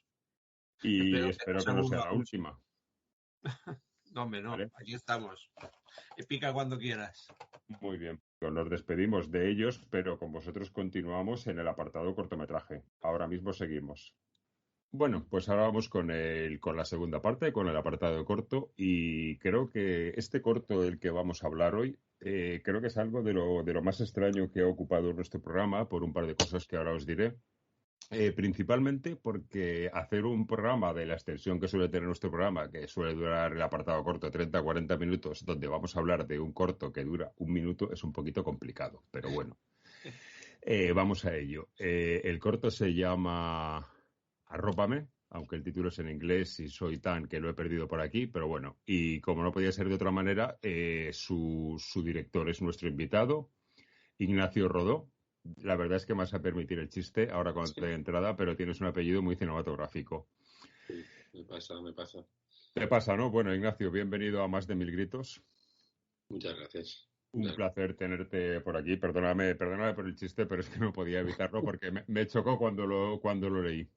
No, llevo toda la vida con eso. Creo que la primera persona con la que empecé a hacer cortometraje se llamaba Javier Rueda, que me hizo de tire de foto. Entonces era Rueda y Rodó, entonces ya el chiste era espectacular. Era total. Bueno, decía que es un corto extraño y que antes de entrar en lo que es el corto, me gustaría, pues yo este corto ahora os contaré cómo lo descubrí, pero tú eres un cortometrajista que le pegas a todo, porque has hecho muchos cortos como 16 cuerdas, Usted dirá, Le Petit Mort, Pandemia Zombie, Centrifugado, incontables cantidades y te vas por todos los géneros, tocas todos los géneros, no eres una persona de estas que se centra en algo y tira siempre por ahí, le pegas a todo, ¿no? Sí, la verdad es que para mí prima la historia. Entonces, cada historia creo que tiene un género para contarse, o al menos te da por un género en concreto. Y me gusta mucho el thriller psicológico, como es Tag Me In, Arrópame, pero también me encanta la comedia. Y a veces lo junto también, he hecho algún horror comedy. Sí, como Pandemia Zombie. Y yo hoy, por cierto, estaba repasando tus cortos y porque no conocía toda tu carrera, conocía realmente el corto del que vamos a hablar ahora. Y he descubierto otro corto que yo sí que había visto, el de Naranjito, me había gustado mucho, pero no lo había relacionado contigo. Pues sí, ese también surge de algo muy, muy, muy personal, que en Barcelona tenemos una de butaneros ahí a veces despertándote de la siesta, bastante espectacular. ¿Y que te apetece alguna vez hacer lo que pasa en el corto? Bueno, pues ahora mismo también agradecerte desde aquí que nos haya hecho este hueco, porque te ha sido complicado encontrar un hueco para cedérnoslo, porque vas a tope con un nuevo rodaje en el que estás, ¿no? ¿Nos puedes contar algo de lo que estás haciendo? Si es otro corto, es largo ya o... Aparte de dirigir y escribir, también produzco. Llevo muchos años haciendo muchísima publicidad y ahora me surgió la posibilidad hace casi un año de empezar con una película y estoy aquí produciendo una película. Ahora estamos en Fuerteventura y la semana que viene nos vamos a Senegal. Una producción bastante grande sobre una pandemia que afecta a los ricos. No digo más, pero pronto se anunciará. Y estamos acabando ya, después de 3 meses, nos faltan ya semana y media, y acabando un rodaje muy intenso, pero también muy gratificante y donde se aprende mucho. ¿Pero tú eres el director aquí o el productor? Aquí soy como un supervisor de producción, vendría a ser. Vale, ya has dicho que es una pandemia que afecta a los ricos, no nos puedes contar más, pero sí que podríamos decir que está dentro del género que suele ocupar este programa o es algo superfluo eso.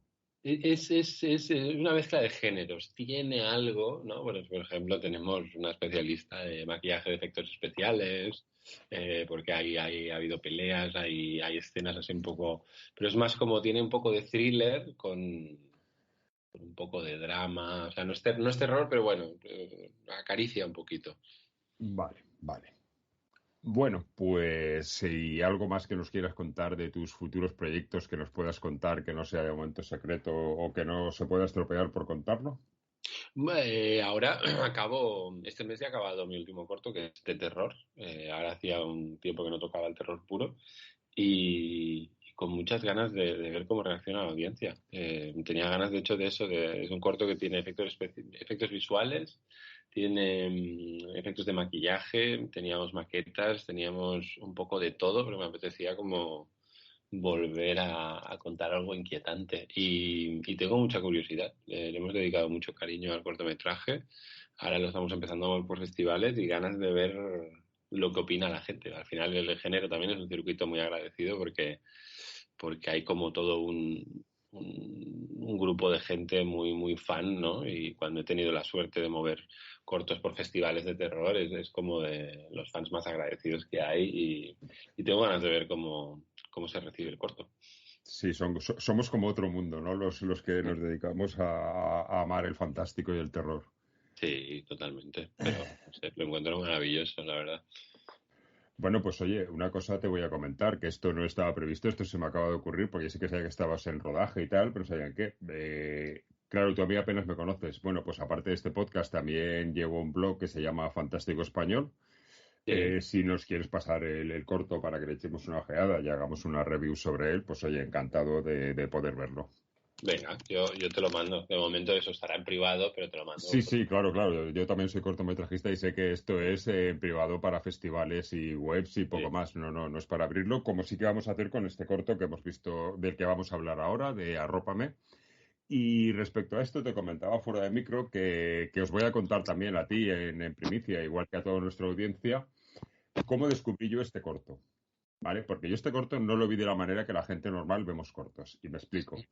En este programa siempre damos la opción de que, como vamos a destripar el corto entre el director o directora y yo, de que nuestra audiencia le dé la pausa, ponemos un link en lo que es las especificaciones en el programa, la explicación de lo que es al corto, y le decimos a la gente pues que es el momento de darle la pausa, reproducir el corto y luego continuar viendo el programa. Pero ahora yo a la audiencia le voy a dar otra opción, que es la opción de disfrutar el corto como yo lo disfruté, y se lo voy a contar a la audiencia y a ti al mismo tiempo. Bueno, pues yo tengo un grupo de compañeros de curro en el que pues uno se dedica a audiovisuales, trabajamos en un centro comercial, pero uno se dedica a audiovisuales que hace bodas, bautizos y comuniones, otros hacemos cortos, otros hacen tal, pero todos hemos hecho alguna vez cortos y nos hemos movido por este mundillo y nos gusta mucho el mundo del cortometraje. Bien, pues uno de estos compañeros, que realmente no recuerdo ni siquiera quién es, un día vino y me dijo, he visto un corto que tienes que verlo, pero no me acuerdo cómo se llama ni nada. Solo sé que es español y que da un miedo que flipas. Y me contó el corto, ¿vale? Pues esta es la segunda opción que os vamos a dar. Yo voy a contar el corto porque normalmente lo que hacemos, Ignacio, es ir desgranando el corto. Pero claro, esto en un corto de 1 minuto tampoco se puede desgranar mucho tiempo. No. Entonces lo que vamos a hacer es, yo te voy a contar a ti tal cual y a la audiencia tal cual me contaron a mí el corto y te voy a decir lo que a mí me pasó en ese momento. Entonces, o le dais a la pausa y os vais a la opción A, o os quedáis conmigo aquí ahora mismo y con Ignacio y os cuento todo.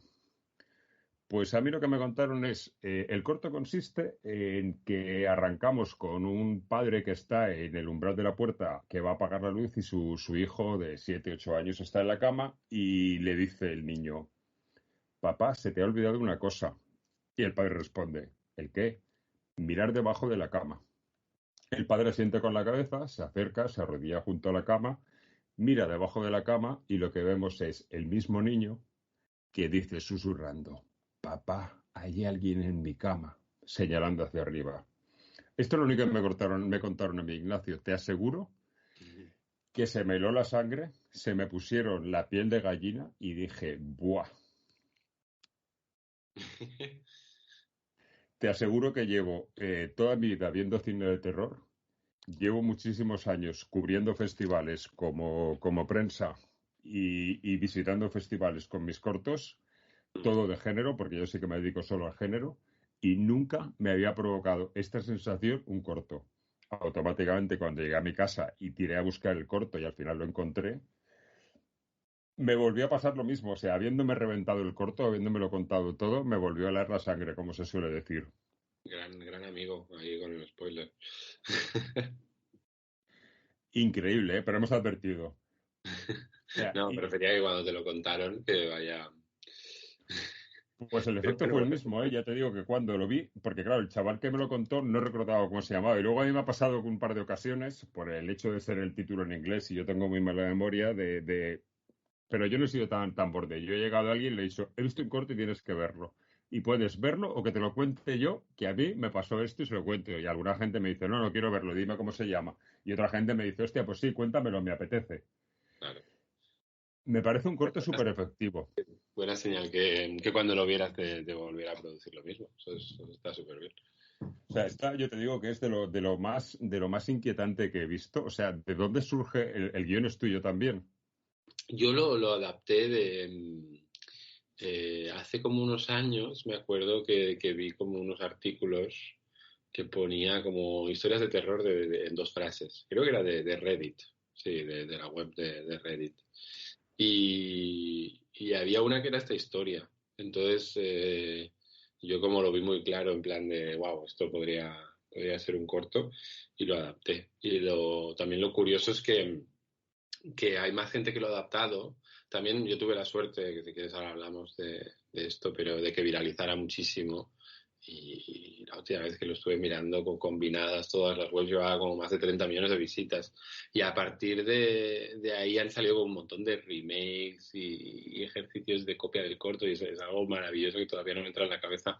Pero también por la misma época había gente que lo intentó adaptar y es fascinante, porque le he dado como muchas vueltas al por qué funcionaba la historia, ¿no? Y hay gente que lo intentó adaptar la historia de maneras parecidas y no funcionaba.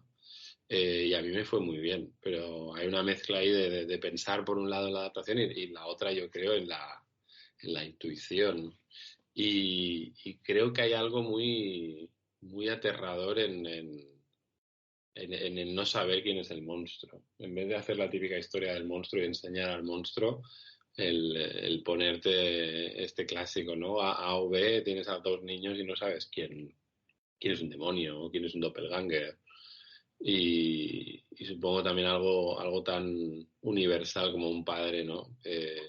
Con un hijo, un niño que simboliza la inocencia. Yo cuando estaba buscando el niño para hacer este corto, estuve buscando al niño más mono que me pudiera encontrar, precisamente para que te generara todo lo contrario. En plan, lo ves diciendo que quiere que le arropes y te provoca una ternura brutal. Entonces, que luego puedas pensar que hay algo diabólico detrás, creo que te genera como más contraste. Entonces, era como lo inesperado, ¿no? Lo de la historia. Sigue habiendo ahí una parte que no puedo comprender, pero hay un miedo muy primal, creo, en un padre intentando proteger a su hijo y no sabiendo ni siquiera quién es su hijo.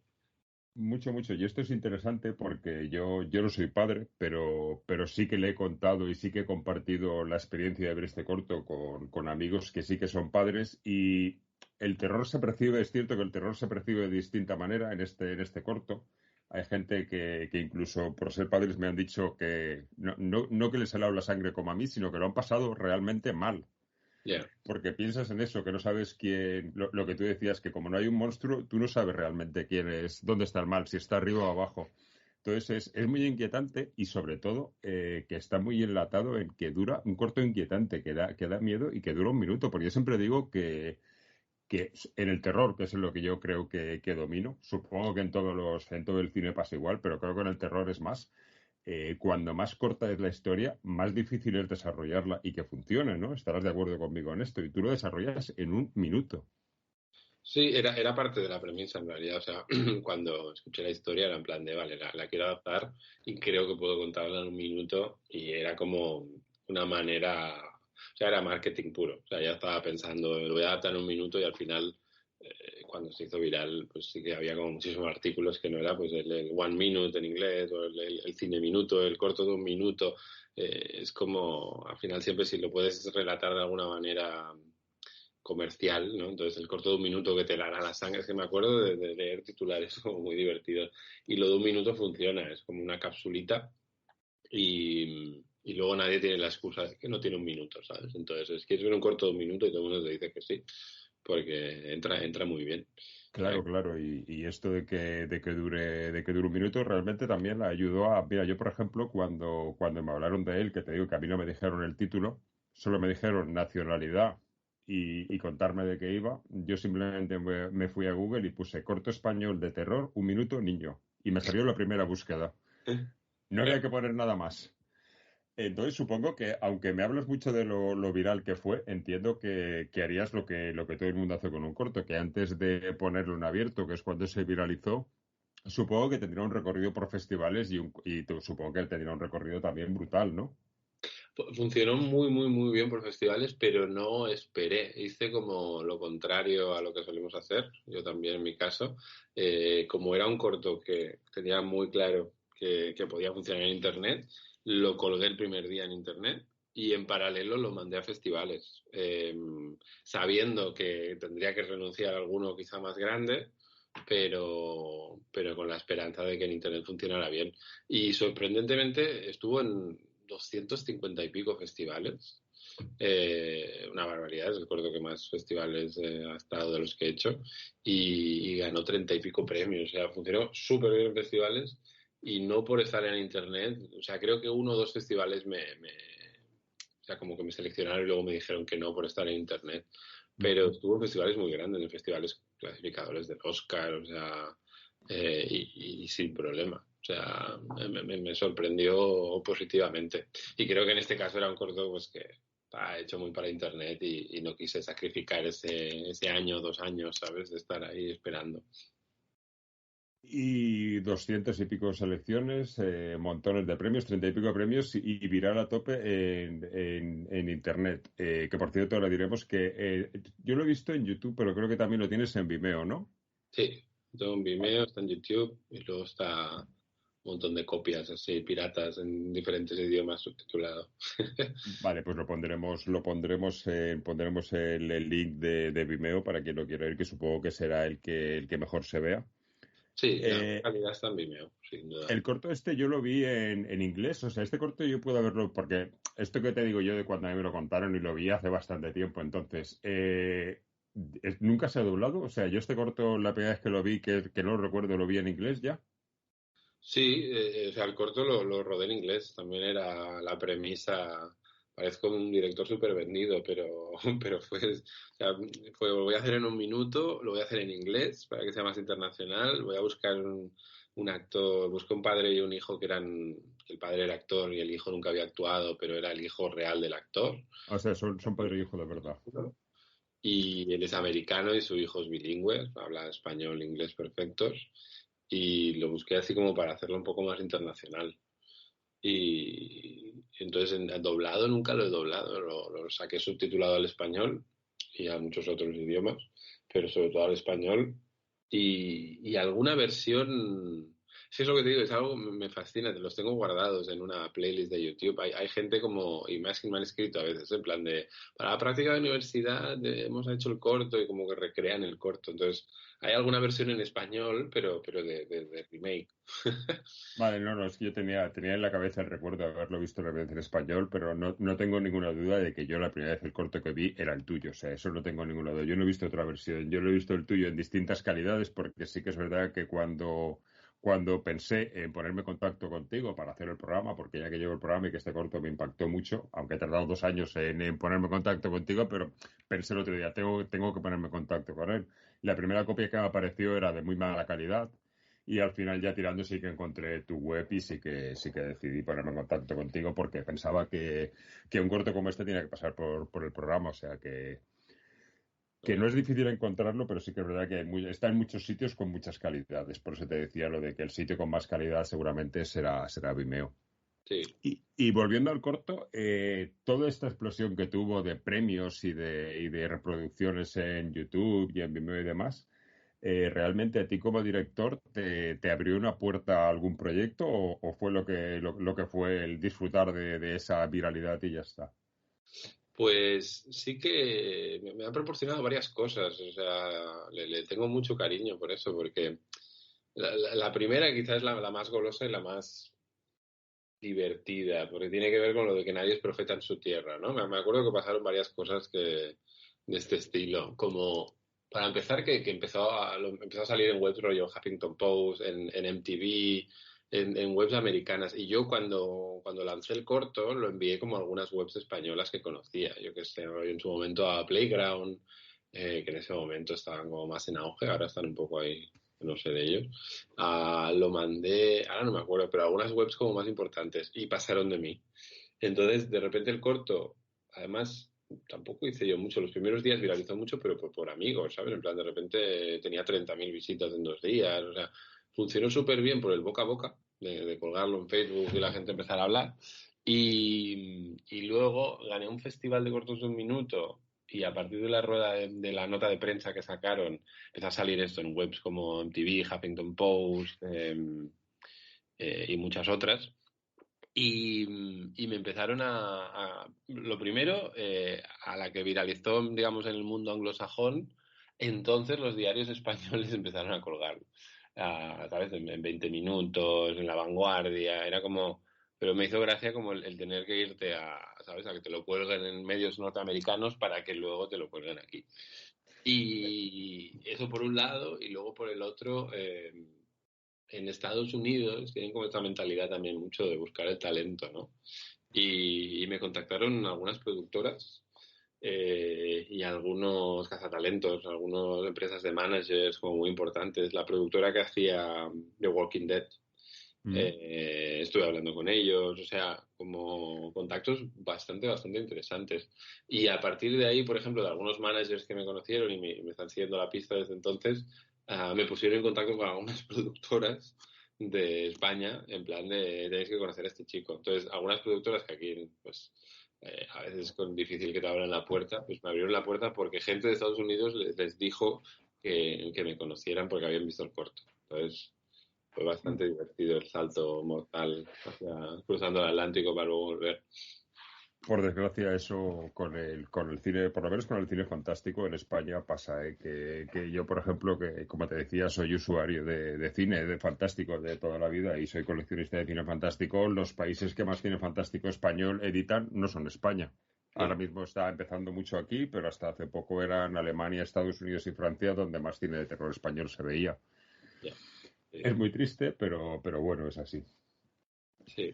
Y luego lo que dice respecto a que las webs no te hacían caso, esto me voy a permitir darte un consejo respecto a esto, y no porque sepa más de cine que tú, que no sé más de cine que tú, ni muchísimo menos, pero sí que sé de terror muchísimo y te digo que las webs que seguro que te van a hacer caso siempre en España son las webs que nos dedicamos al cine de terror. Claro. Porque nosotros sí que estamos a full, no la mía, sino cualquiera, ni mi programa, están a full con cualquier cosa que se haga porque flipamos con el cine de terror y es como pasión, entonces cualquier cosa que esté bien hecha nos gusta. Claro. Así que son las webs con las que tienes que contactar, ¿no? Las webs de cine gafapastas, que esos igual son más que si no eres de Vancouver no te van a hacer caso. Eso lo tengo claro ya para el siguiente, sí.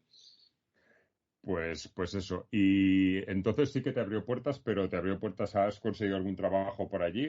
No te porque esto es algo que me ha llamado la atención lo que contaba de Estados Unidos, porque sí que te quería comentar yo que como los americanos están muy locos con estas cosas, no te llegó a proponer nadie, vamos a hacer un largo basado en este corto.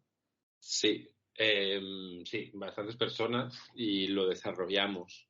Lo que pasa es que, mira, justo me pillas, es una cosa que surgió ya hace años. Entonces se desarrolló un largo de terror que no acabó de encajar. Luego pasó como a ser una especie de drama thriller que generó mucho interés, que se movió entre varias productoras y estuvo en desarrollo con varias. Y es una cosa que está ahí todavía y está en desarrollo ahora con una gente de Canadá. Pero llevamos justamente unos meses hablando y yo estoy insistiendo mucho en transformarlo otra vez en terror. Entonces, sí que esto lo hacen mucho los americanos. No sé si alguna vez has hablado bueno, supongo que conoces el corto Lights Out, que justo salió como un año antes, creo que el mío. Y Lights Out, bueno, lo petó, creo que debe ser el corto de terror más viral de la historia. Y muchas veces me lo comparaban, ¿sabes? En muchas webs o productoras, y Lights Out. ¿Este es el de apagar la luz? Sí. Al año estaban ya desarrollando la peli, o sea, fue como muy... Pero es que Hollywood pues son así, ¿no? Mamá también venía de un corto, hay como muchos cortos de terror. Entonces existe el proyecto, hay interés, y estamos desarrollándolo y ahora seguramente haya una reescritura. Y me haría mucha ilusión que tire para adelante ese proyecto. Qué triste que es esto, que tengamos que los grandes talentos nuestros a veces tengan que tirar desde el otro lado del Atlántico. Ya. Porque esto no sé si conoces también el corto de Behind, supongo que sí que lo conoces. ¿Behind? De Ángel Gómez Hernández, el director que hizo hace poco, bueno, hace un par de años la peli Voces. No me suena. Un corto en el que la protagonista era Macarena Gómez, que también salía Lon Fleming. Sí que el monstruo era Javier Botet. Sí, lo estoy viendo ahora aquí por Google. Te lo digo porque este corto, por ejemplo, me contaba el director que coincidimos en Sitges que le había pasado pues poco más o menos que este corto fue seleccionado en un festival de Estados Unidos, no recuerdo el nombre del festival, pero Ángel estaba en el pase que hicieron allí porque lo invitaron y estaba, y en la sala estaba Sam Raimi. Hostia. Cuando acabó de ver el festival, Sam Raimi se acercó y le ofreció financiar una película y comprar los derechos para hacer él un corto basado en este, o sea, un largo basado en este trabajo. Wow. Que quiero decirte que muchas veces, pues oye, aunque aquí en España últimamente ya sí que sí que hay un público muy volcado, pero de cara a festivales que no sean de terror, pues es complicado mover cortos de terror fuera de lo que es el circuito. Sí. Sí.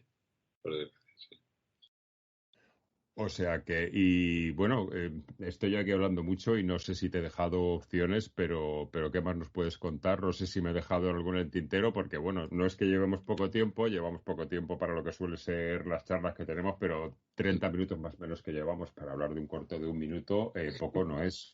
Es lo que me pasa siempre con este corto, es como, y con muchos otros, el formato de 1 minuto, he hecho muchos cortos de 1 minuto porque me encanta, es como un reto, ¿no? En plan, lo que decías antes, voy a contar una historia en 1 minuto, he hecho muchas comedias en 1 minuto, es como, para mí la comedia y el terror son parecidas en parte, porque es como irte a emociones muy primarias que son muy difíciles como cineasta provocar, ¿no? Hacer reír o dar miedo.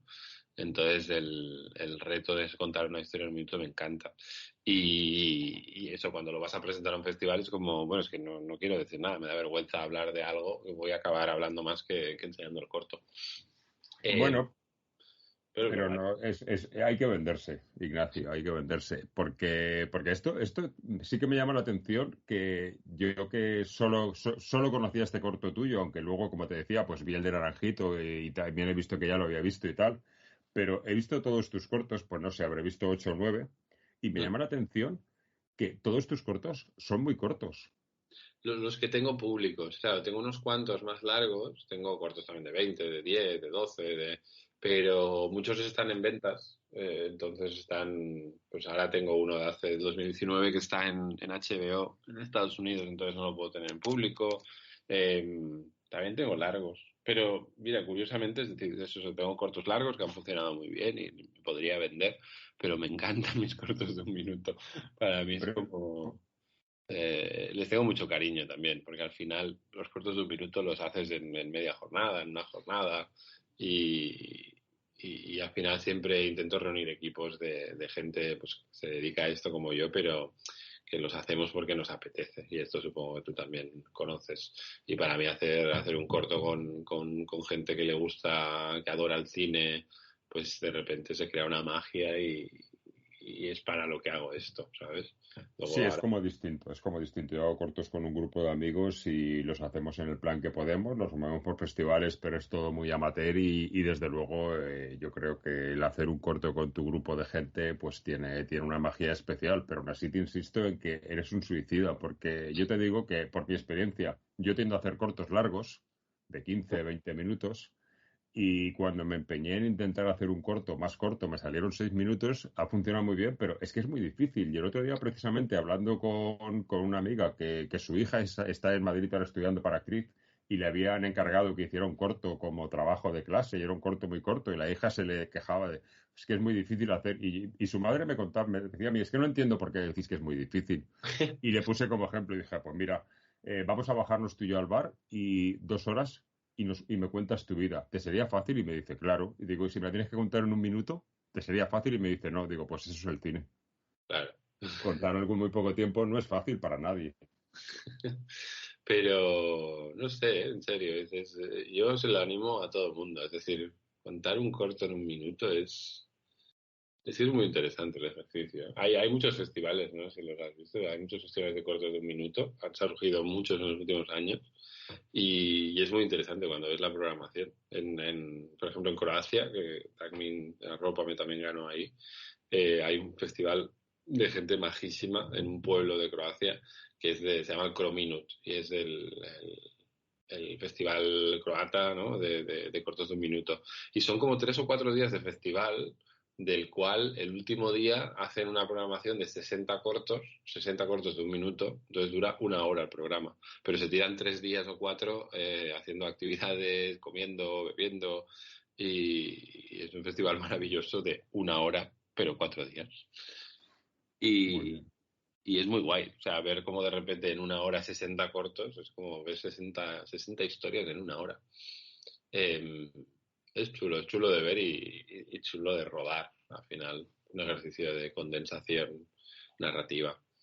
Me estás dando a conocer otro mundo dentro del mundo del cortometraje, que son los cortometrajes más cortos de la historia. De verdad que me parece apasionante este mundo y me parece lo que te digo, me parece que es de ser un suicidio un director hacer algo tan corto, porque tengo que a mí hacer 6 minutos me pareció ya difícil contar algo en 6 minutos, porque ¿sabéis cuál es el problema luego de eso?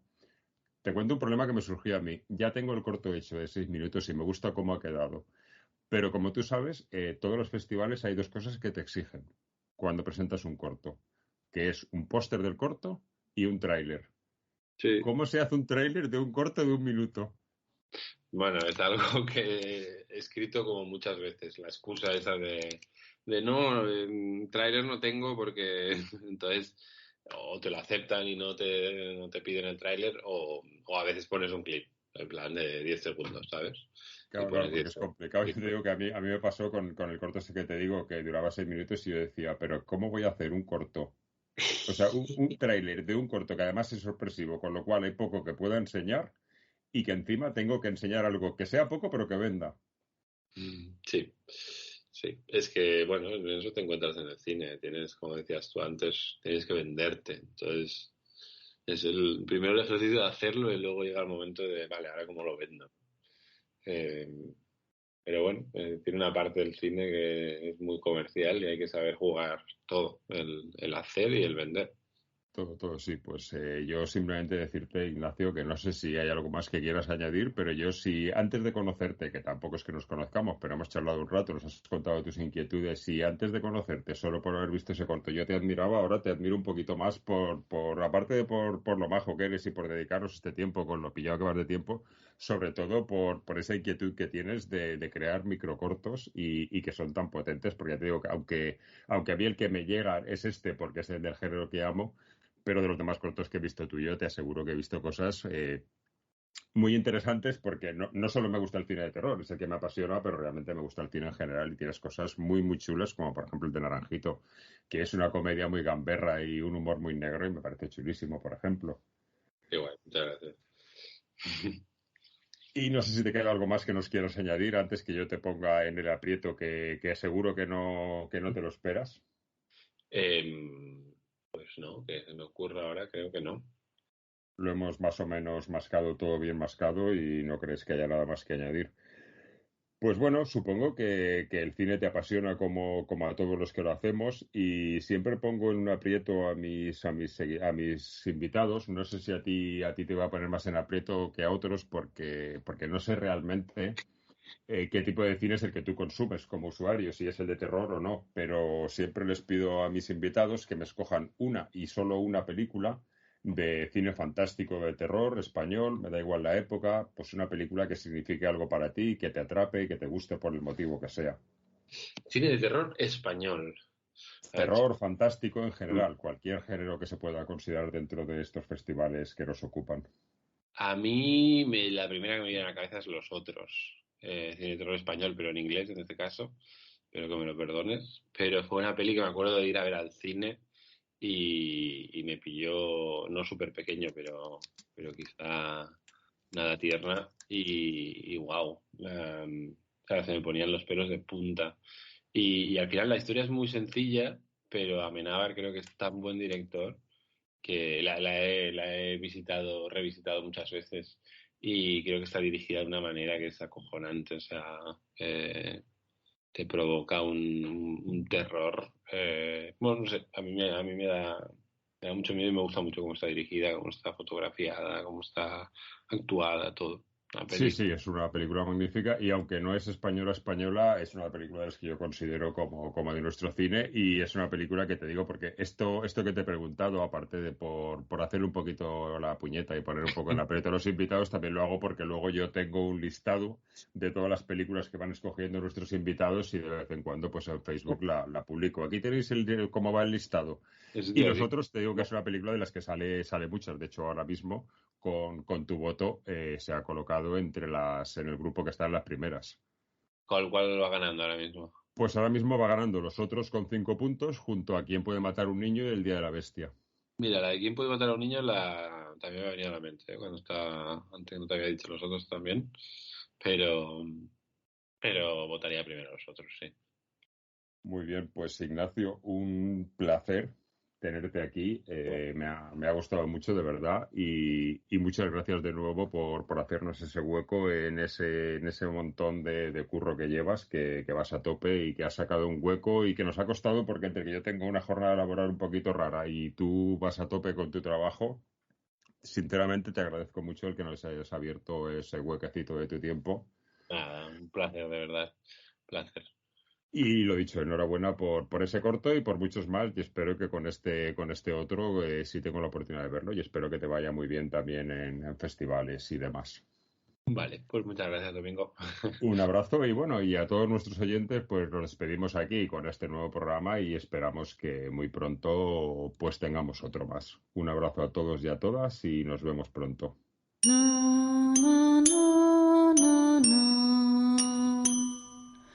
No.